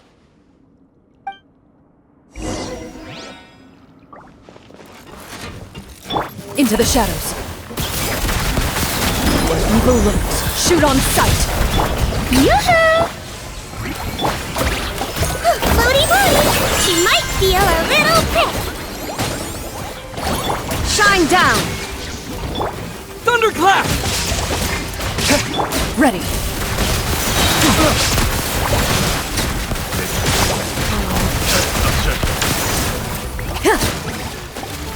Time to testify.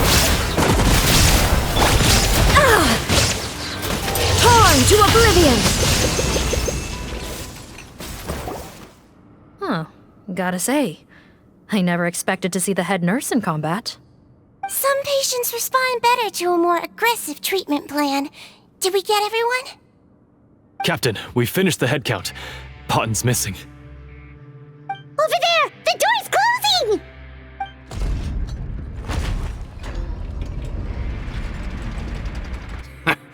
One group trying to arrest me, another trying to hunt me down. Good. I gotta kill two birds with one stone. How did he get up there? There must be a secret passage somewhere. Find it! Don't waste your energy. I already sealed it off. How naive. We have more people outside. If we're not back out by the agreed time, they'll come to our rescue. Well then, you'd better hope they get here in time.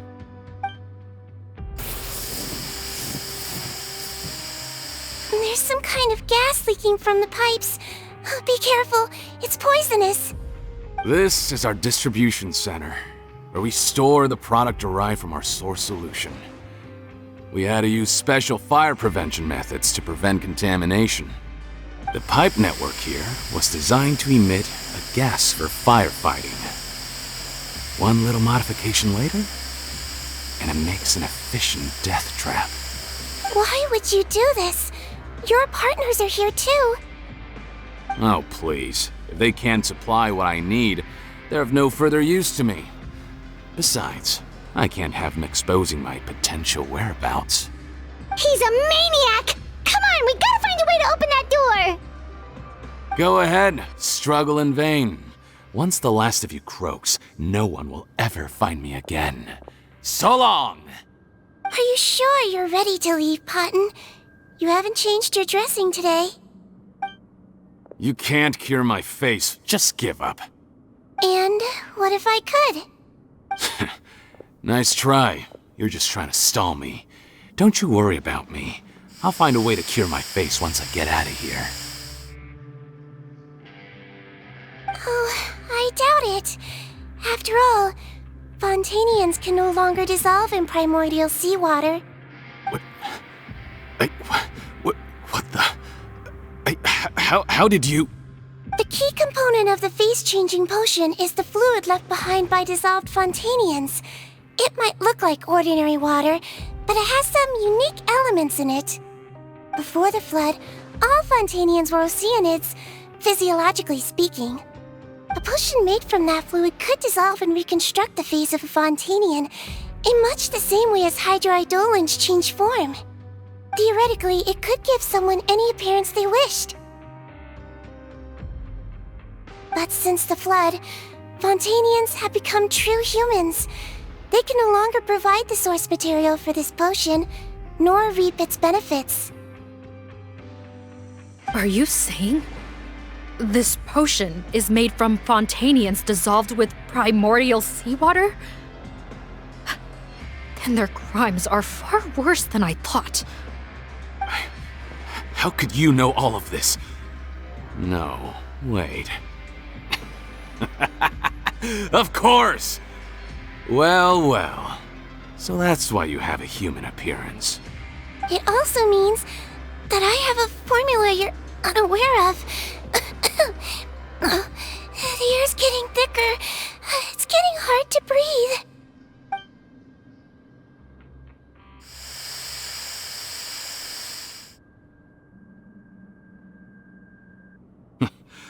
I might get to make a deal today after all.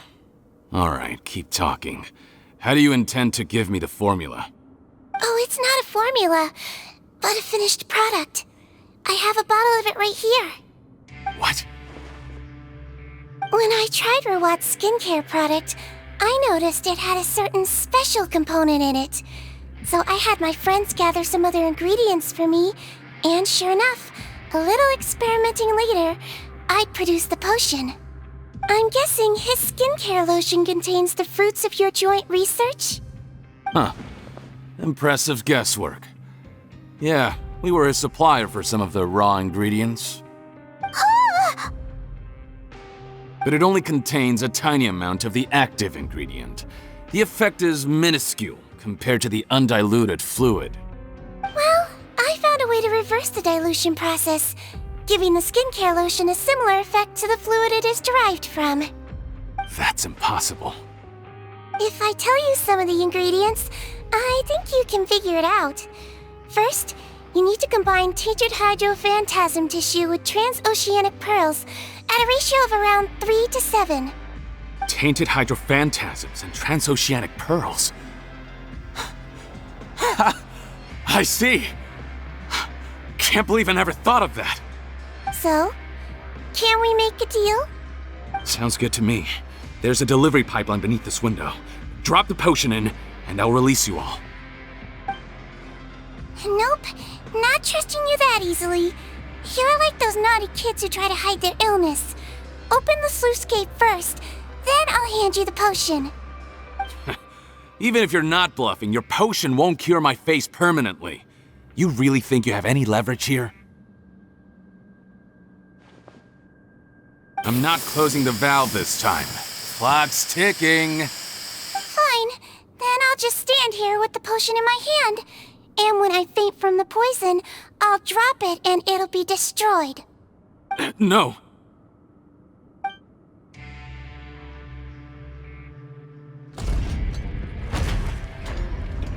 It's open! Disable that sluice gate! Jam it! Don't let it close again! That's more like it. In that case, a promise is a promise. Head nurse, there's too much poison gas in here. We have to leave, now!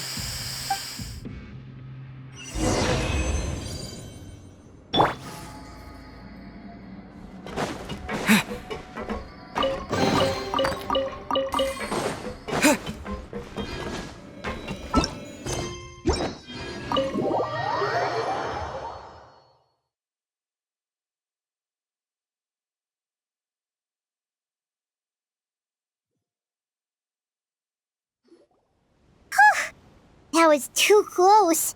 That button is a real nasty piece of work. Oh, don't be too quick to sit down. Moving around a little will help relieve the soreness. Same goes for you, Traveler. Oh, but Paimon, you should be fine, right? Flying fast is pretty tiring too, actually. Anyway, that's not important right now. Paimon's still shocked to learn that there's a whole criminal operation going on behind that skincare lotion. Shame I ended up giving the improved version to Potton after finally making it for you. I'll make you some more, I promise. No, please don't.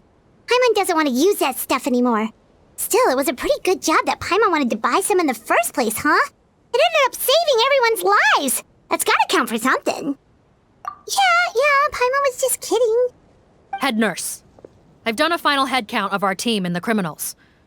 Everyone's here and doing fine. We're ready to escort the fugitives back to the fortress of Meripede. It's a shame that we didn't find Rawat. At this point, I'm afraid he's probably deceased. What a horrible bunch. Especially that Potton guy. If he hadn't made good on that deal, we'd all be dead because of him. No, we wouldn't. I always keep a whole bunch of antidotes on me for emergencies, and one of them neutralizes that poison gas. We'd have been fine, even if you hadn't opened the gate. What? Then why did you give him the potion? If this is true, I must concur. Sorry to be blunt, but I think you made a bad decision by handing him that bottle. If he changes his appearance and flees Fontaine, it's unlikely that we'll ever find him. No matter how cooperative his accomplices are when we question them. No, you don't understand. I gave him the potion precisely so we could be sure where he'll go next. What do you mean? We gotta hurry. She won't last much longer.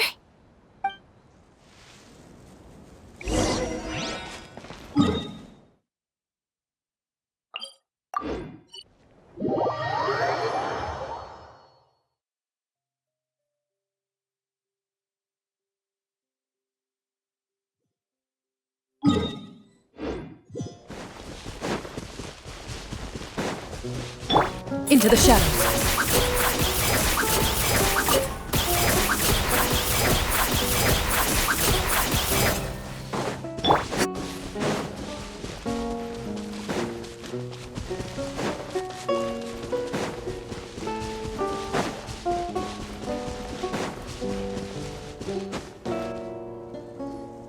Don't move a muscle. I might be short, but I pack a mean punch. Captain? You're just in time. While I was lying in wait, I spotted this crook snooping around, trying to find a way in. So I detained him. Whoa. His face. Are you... Potton? So this is where you were heading, huh? What? This is how Potton looked before his face was marred. His current appearance matches the mugshot on his arrest warrant. I see. Wait, so what's going on? Wasn't the whole point of the potion to disguise himself and escape Fontaine? Why would he change back to his original face and run right into our trap? Enough of this nonsense. Let me in! You better pipe down. There's an old lady in there who's very sick. No way are we letting a crook like you inside. To heck with it. Listen to me. I'm Rawat. That's my mother in there. He's gotta be lying, right? Rawat was a victim in all this. He was forced into it against his will. How can he and this monster be the same person? Forced against his will? That's the funniest thing I've heard all day. Back when I was being coerced, everyone thought I was colluding of my own free will. And then when I actually became a criminal in my own right, you all suddenly thought I must be under duress. Amazing what a difference a handsome face makes. Save us the speech. Explain yourself. You want an explanation? Fine. I'll tell it how it is. When I was just Potton, the whole world treated me with contempt. Ew. What do you want? Get away from me. Women despise me. Collaborate? You don't look like much of a researcher to me. My peers scorned me. Mr. Potton, was it? I'm most interested in your research. Consider my offer carefully. I doubt you'll find other investment opportunities. Only villains would work with me. You want out of the game? Forget about it. Turns out, I slipped up a little. Left your picture with some Marechaussee Phantom officers. Easy mistake to make. Now they've listed you as an accomplice and drawn up an arrest warrant. So I suggest you put any thoughts of running away to rest. If you get caught by the guards for being in the synth business, you ain't ever seeing the light of day again.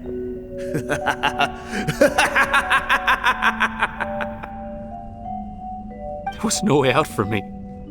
Until I could stop being Potton. Mr. Rawat, I have something I'd like to tell you. I became popular with women. This new potion you developed is fascinating. Genius, in fact. Would you consider working with me? I'd be happy to sign a licensing agreement. My peers looked up to me. I'm very interested in your research, sir. You must no doubt have offers from countless investors, so far be it from me to ask for a full collaboration, per se.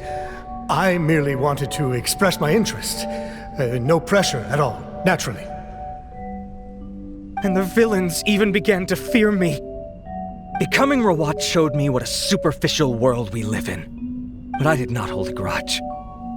After all, this superficiality could be made to work in my favor. Or so I thought. But alas, the world seemed bent on finding a reason to make me despise it. Mother, I'm back. How are you doing? Who are you?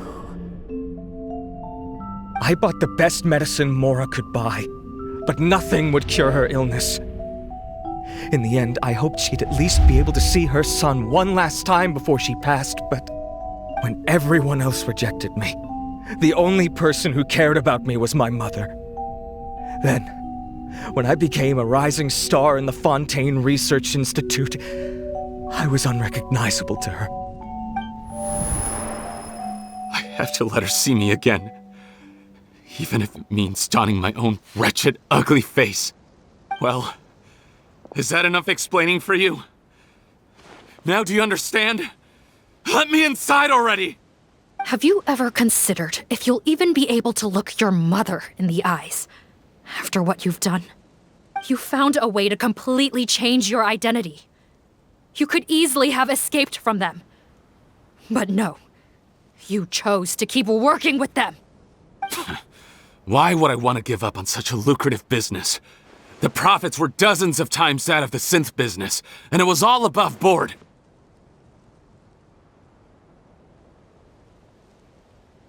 So you kept being a villain just for the money? Villain? By what standard? Is doing evil deeds really what makes someone a villain in your eyes? Or does it all come down to the way they look? None of you saw a villain when I was wearing my other face, did you? You have no right to judge me! You're all just fake people living in a hypocritical world! I regret nothing! My mother would understand! You're a villain to the core! But especially that tongue! Honestly, I don't see a villain when I look at your current face either. Don't humor me. You don't seem surprised by my confession in the least. How long have you known the truth? I didn't know anything for sure until you chose to take that potion bottle and spare our lives. But if you're asking when I started suspecting you, it was the first time you came to see me at the infirmary. I had to confirm my suspicions. That's why I chose to join this investigation. Are you kidding me? A young, promising researcher and a wretched criminal? What on earth gave you the idea that they could be one and the same person? Well, there were no visual clues. This potion's face-changing effects are very powerful. Even as a Melazine, I couldn't see through the disguise. But I believe I understand humanity a little better than most of my kind. Humans have certain fundamental qualities that do not change with their appearance. Fundamental qualities, huh? So you think you're the one who's seen through me, do you? Most people probably don't know this, but I think I can guess what your deal is. Melazine constitutions are very close to that of water, so it stands to reason that the potion should work on them too. You use it yourself, didn't you? That's why you have a human appearance. Sigewinne? Yes, you're right.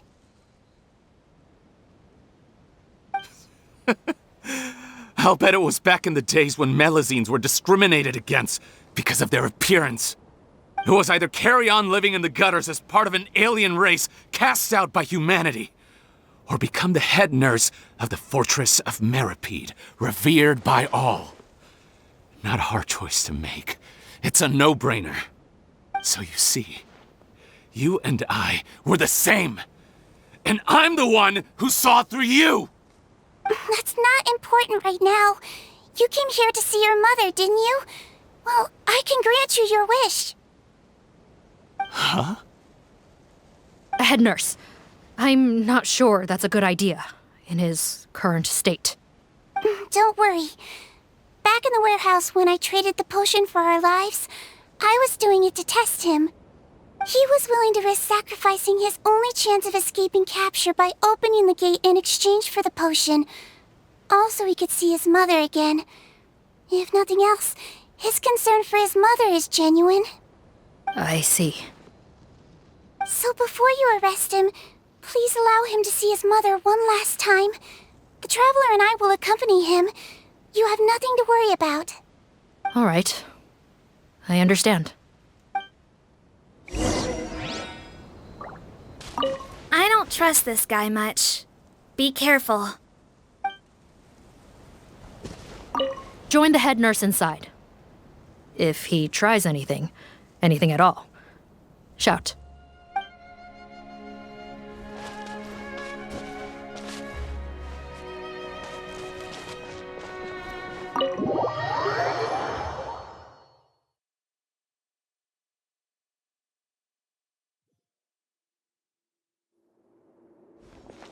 Mom? It's me, Potton, your son.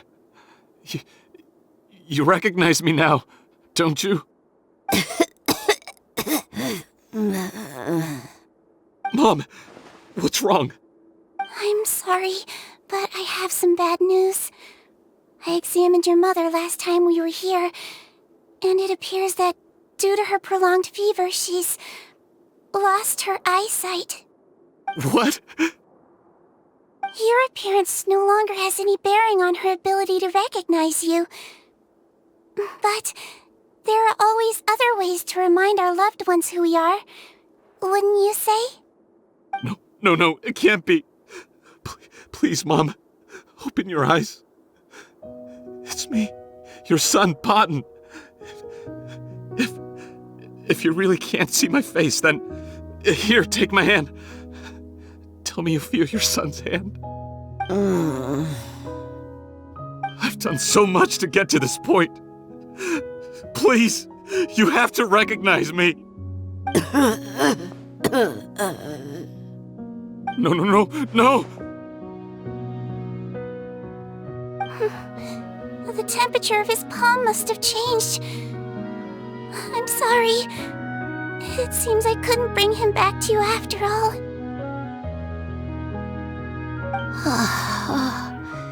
It's you. Thank you. Oh, of course.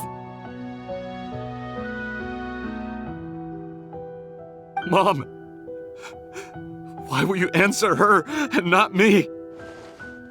Why? No more questions, Potton. She's gone. Mom?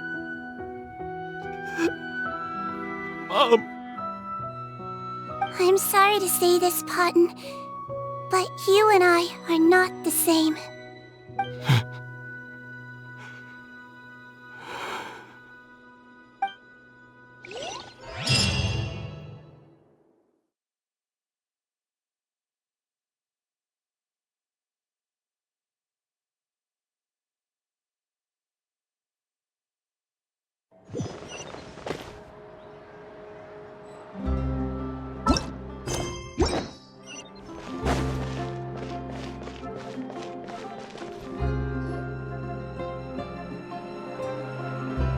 The wait is over, everyone! The sale of our new skincare product, Romaritime Essence, will now begin. Another skincare promotion! And it's selling as fast as last time. Wonder what people would think if they knew what was in the last batch. Oh, Sigewinne's here too! Hey, Sigewinne! Oh, Traveler Paimon, hello! Oh, I hope you two got a good rest yesterday after all your hard work. Of course! Nurse's orders, right? Anyway, are you here to take notes for your next article? Actually, I'm mostly here to help Officer Morgan wrap up yesterday's case. Ah, that reminds Paimon. That stuff sold like crazy, didn't it? Is it gonna cause huge problems? Nope, there's nothing to worry about. Unless modified, Butterfly Dew is an excellent skincare product that's completely safe to use. Besides, officers have already retrieved all Butterfly Dew purchased on the market. Now it's just a matter of disposal. After consulting Monsieur Nervulette, I came up with a way to neutralize any harmful effects, so it'll evaporate naturally without polluting water or soil. Wow, it's Sigewinne to the rescue again! Thank you for serving as our consultant, head nurse.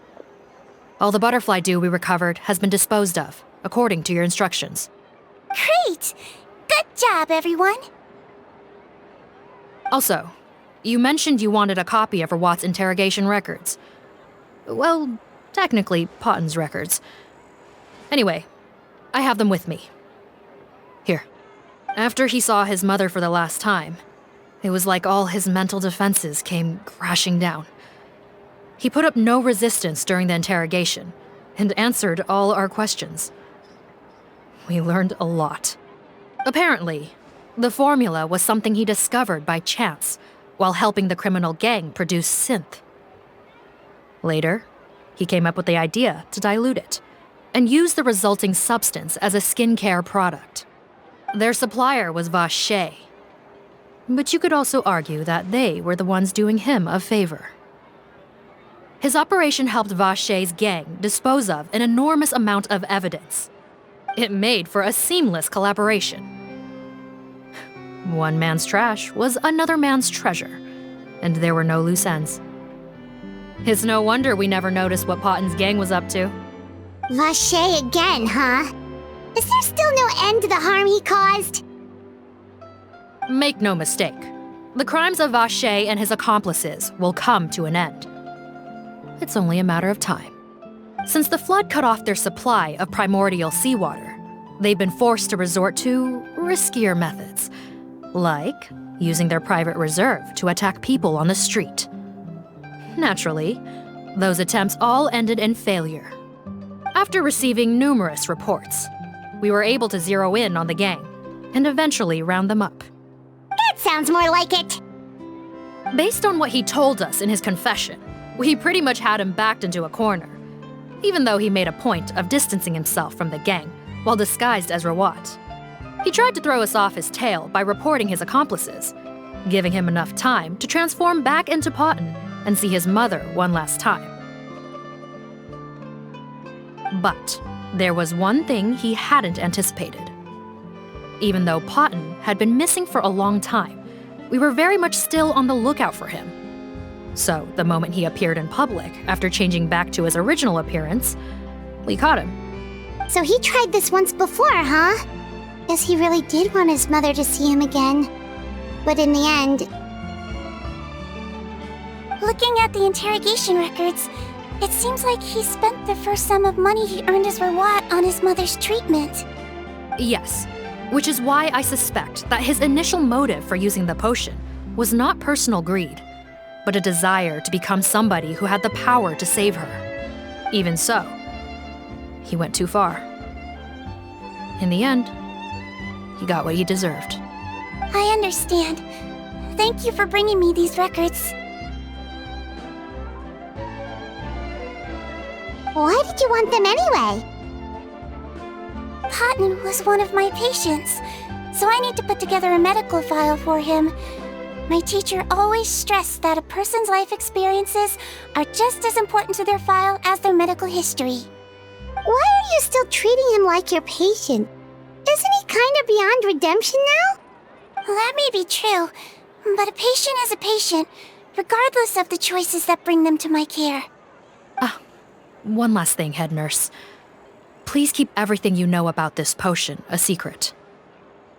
It would be for the best if most of Fontaine knows nothing of its existence. I know my fellow officers and I will be able to sleep easier if that's the case. Of course, not to worry. Thank you for understanding. I'll take my leave then. So, Sigewinne, did you really use that potion yourself? Why do you sound so surprised, Paimon? I told you all about it. It was quite a while ago now. You mean that story about the witch and the potion? So it was really, actually, genuinely a true story? Yes, it really, actually, genuinely was. But...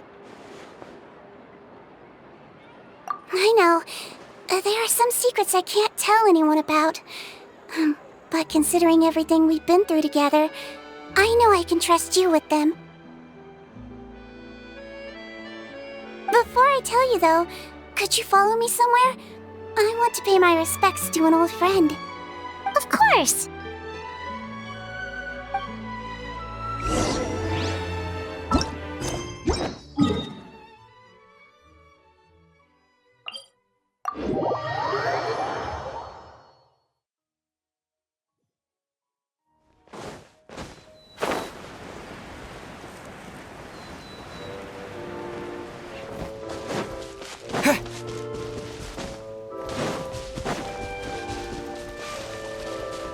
Ready.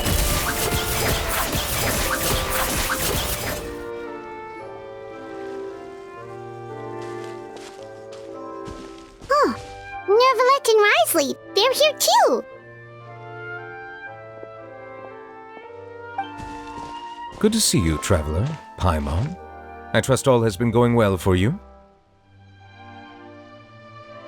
Big news, everyone. The Udex is out of his office on important business.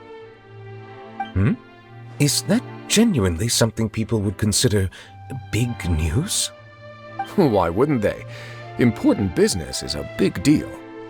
Ah, yes, you're quite right. When someone you care about requires emotional support, being there for them at the right time and place is of the utmost importance. After reading the Maréchal Phantom's reports, I had a feeling a trip here might be in order. Take note. That, my friends, is how Monsieur Nervalette shows that he cares.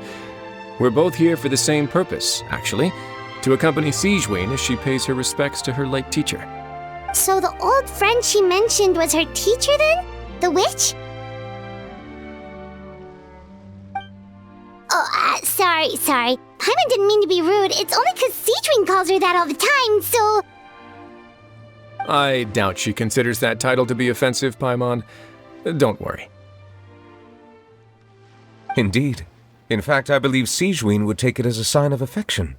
She has spoken of this doctor on many occasions, and it sounds like she was a truly generous individual. In those days, many people harbored prejudices against Melusines. She was the only teacher willing to take Sigewinne on as a student. Wow. It's really nice of you two to be here for Sigewinne. Guess you guys really look out for your younger colleagues, huh? Younger colleague? Well, that might be true for the Udex, but I'm not sure I can say the same. Sigewinne served a sentence in the fortress of Meripede hundreds of years ago, and after she did her time, she decided to stick around. She's been an integral part of our administration ever since. Strictly speaking, the head nurse has been around longer than most people in the fortress, myself included. Pretty sure that makes me the younger colleague. She served a sentence? Yes. Long before I became Udex, there was an ancient law in Fontaine that prohibited any attempt to transform another species into a human.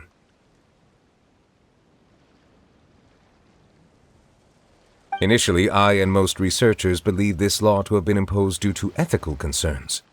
But now, it seems more likely that the law was nothing more than an insurance policy, a way for Egeria to ensure that her people would remain insulated from the truth, thus enabling them to lead more straightforward, happier lives. Ignorance is bliss, as they say.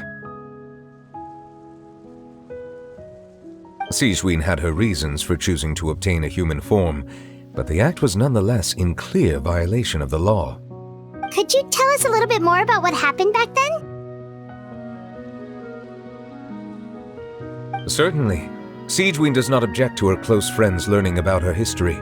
In fact, I first learned of it myself because she confessed the truth to me of her own volition.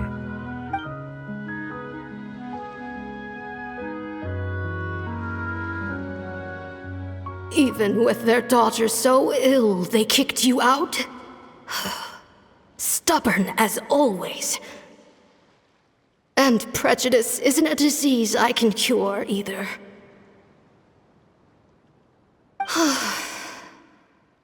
Shame that I don't have the energy to get over there. You're laughable, you old witch.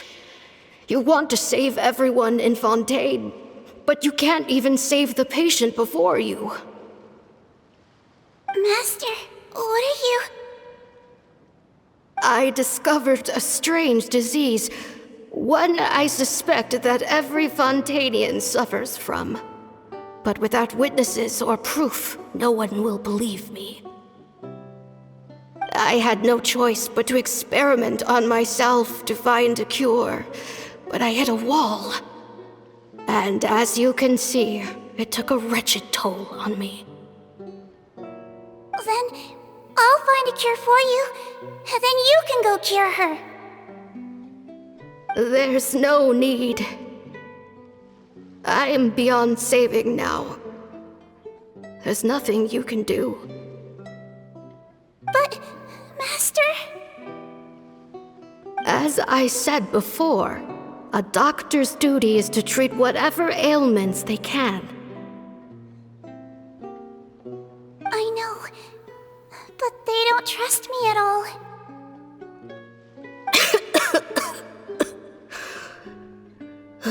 That girl. She's your first ever patient, isn't she?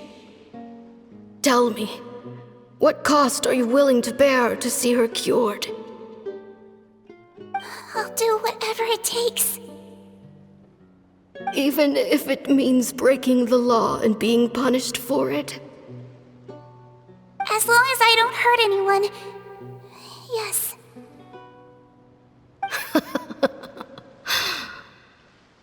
Spoken like a true student of mine. Then I shall make one more final gamble. And see my experiment through to its end. Leave me for now, and come back in 2 hours.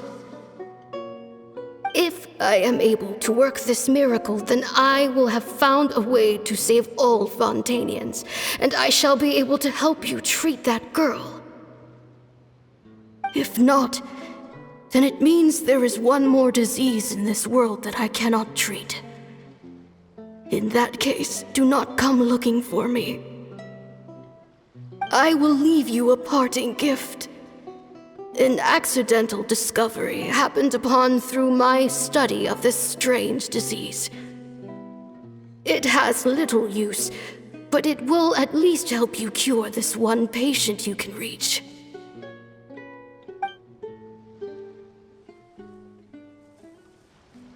When Sigewinne returned, the miracle had not occurred.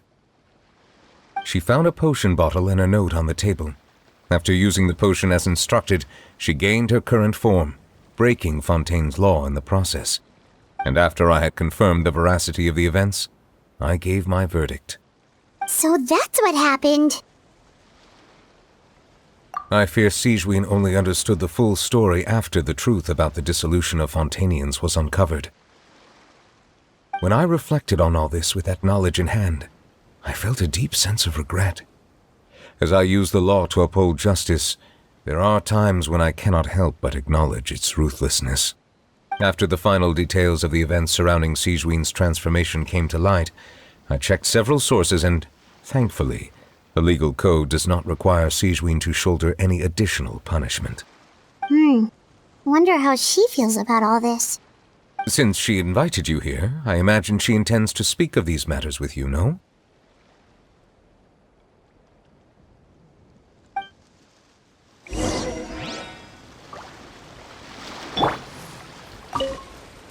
On behalf of the Maréchaussée Phantom, I would like to once again thank the Fortress of Meripede for your assistance in the response to yesterday's prison break. Our head nurse and the traveler in Paimon did most of the heavy lifting, I would say. Sigewinne seems to be in good spirits. I trust work hasn't been too hard on her lately? Well, she might be the only permanent medical staff in the fortress, but there's plenty of people with medical knowledge willing to help her out. I am most relieved to hear it. The way you're asking after her well-being makes you sound like a concerned parent. Well, I won't lie. I've always seen myself that way. Showing your age a bit there, don't you think? Indeed. Actually, I often forget just how much older I am than you. Well, while we're on the topic, what did you do before getting this job anyway? Spend all day swimming in the sea from east to west and then north to south? Yes, and from the surface to the ocean floor on occasion. Wow. Impressive. Apologies, that was merely an attempt at humor. You can disregard what I said. That's impossible, I'm afraid.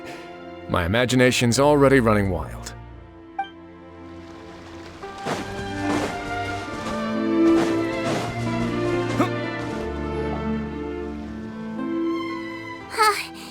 You're here. The old friend I mentioned was my teacher. When she passed, her body was nowhere to be found. All that's left of her is an empty tomb. And even that's deep underwater now. Sigewinne, the witch who gave you the magic potion, she was your teacher, wasn't she? Sounds like Monsieur Neuvillette filled you in. After learning the truth, it must have been hard to process, huh? Well, to be honest, after I realized what really happened that night, my first thought was that it kinda made sense. It seemed exactly like the sort of thing she would do. But she was planning to sacrifice herself and never told you! That's just who she was. If lying is what it took to get a kid to take their medicine, then that's what she'd do. Alright, but why did you turn yourself in? I broke the law, simple as that. My teacher made her choice, and I made mine. True. It's just the way Potton framed it when he was asking you all those questions, it made Paimon really mad. You're not like him at all, and everything Neuvillette said confirms that. And yet, you were still convicted and thrown in prison. It just feels so unfair. Unfair? I happen to think just the opposite. If I hadn't served that time, I'm not sure I would have been able to stay strong when he was questioning me. What makes you say that? I knew you'd be curious. Let me tell you a story.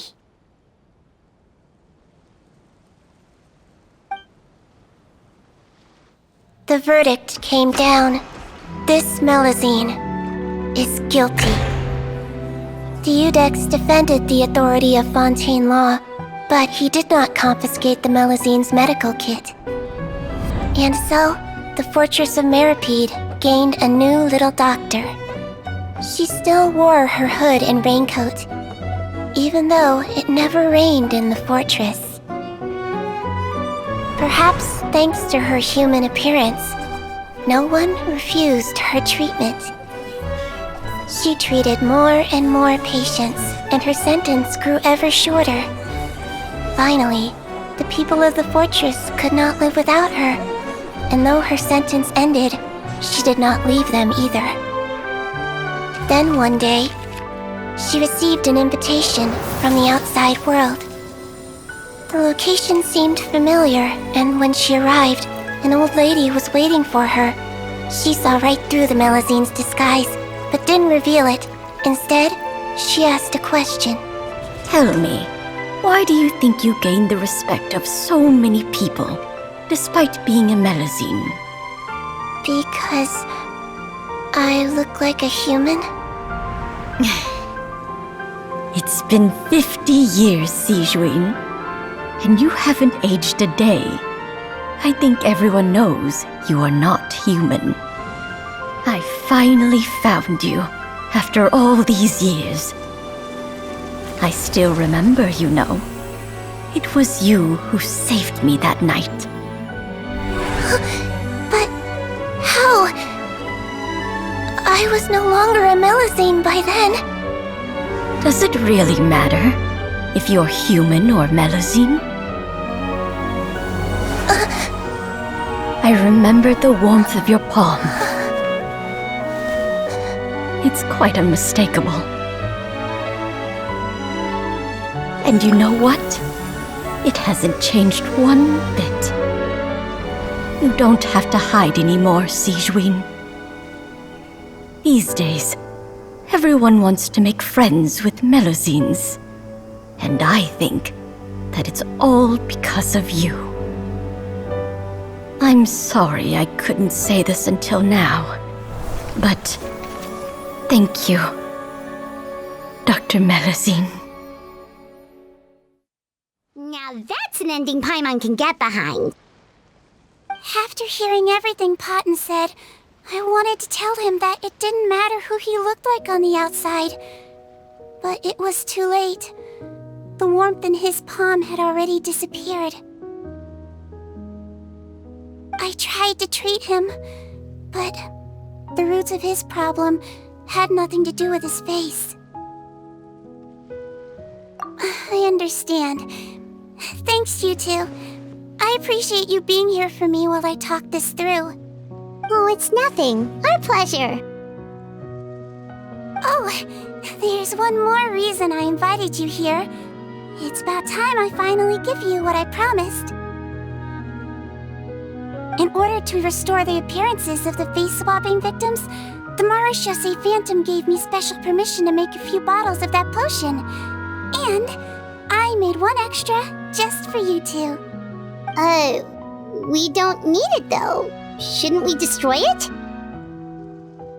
Well, even if you chose to destroy it, I still thought I should give it to you first.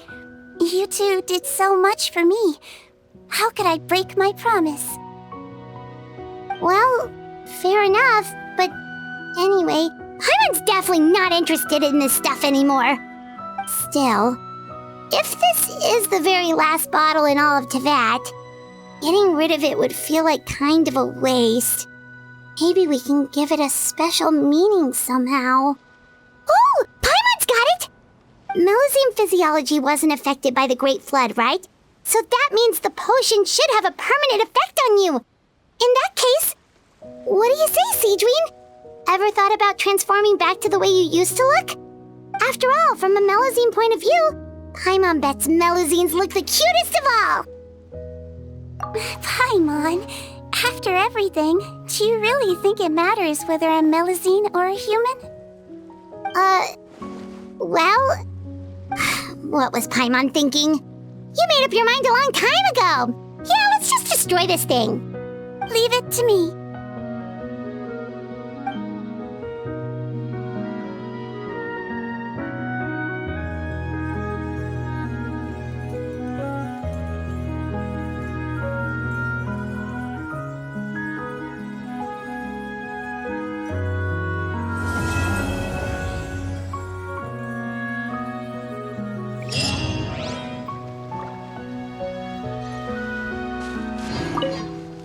I'd like to stay here with my teacher for a little longer.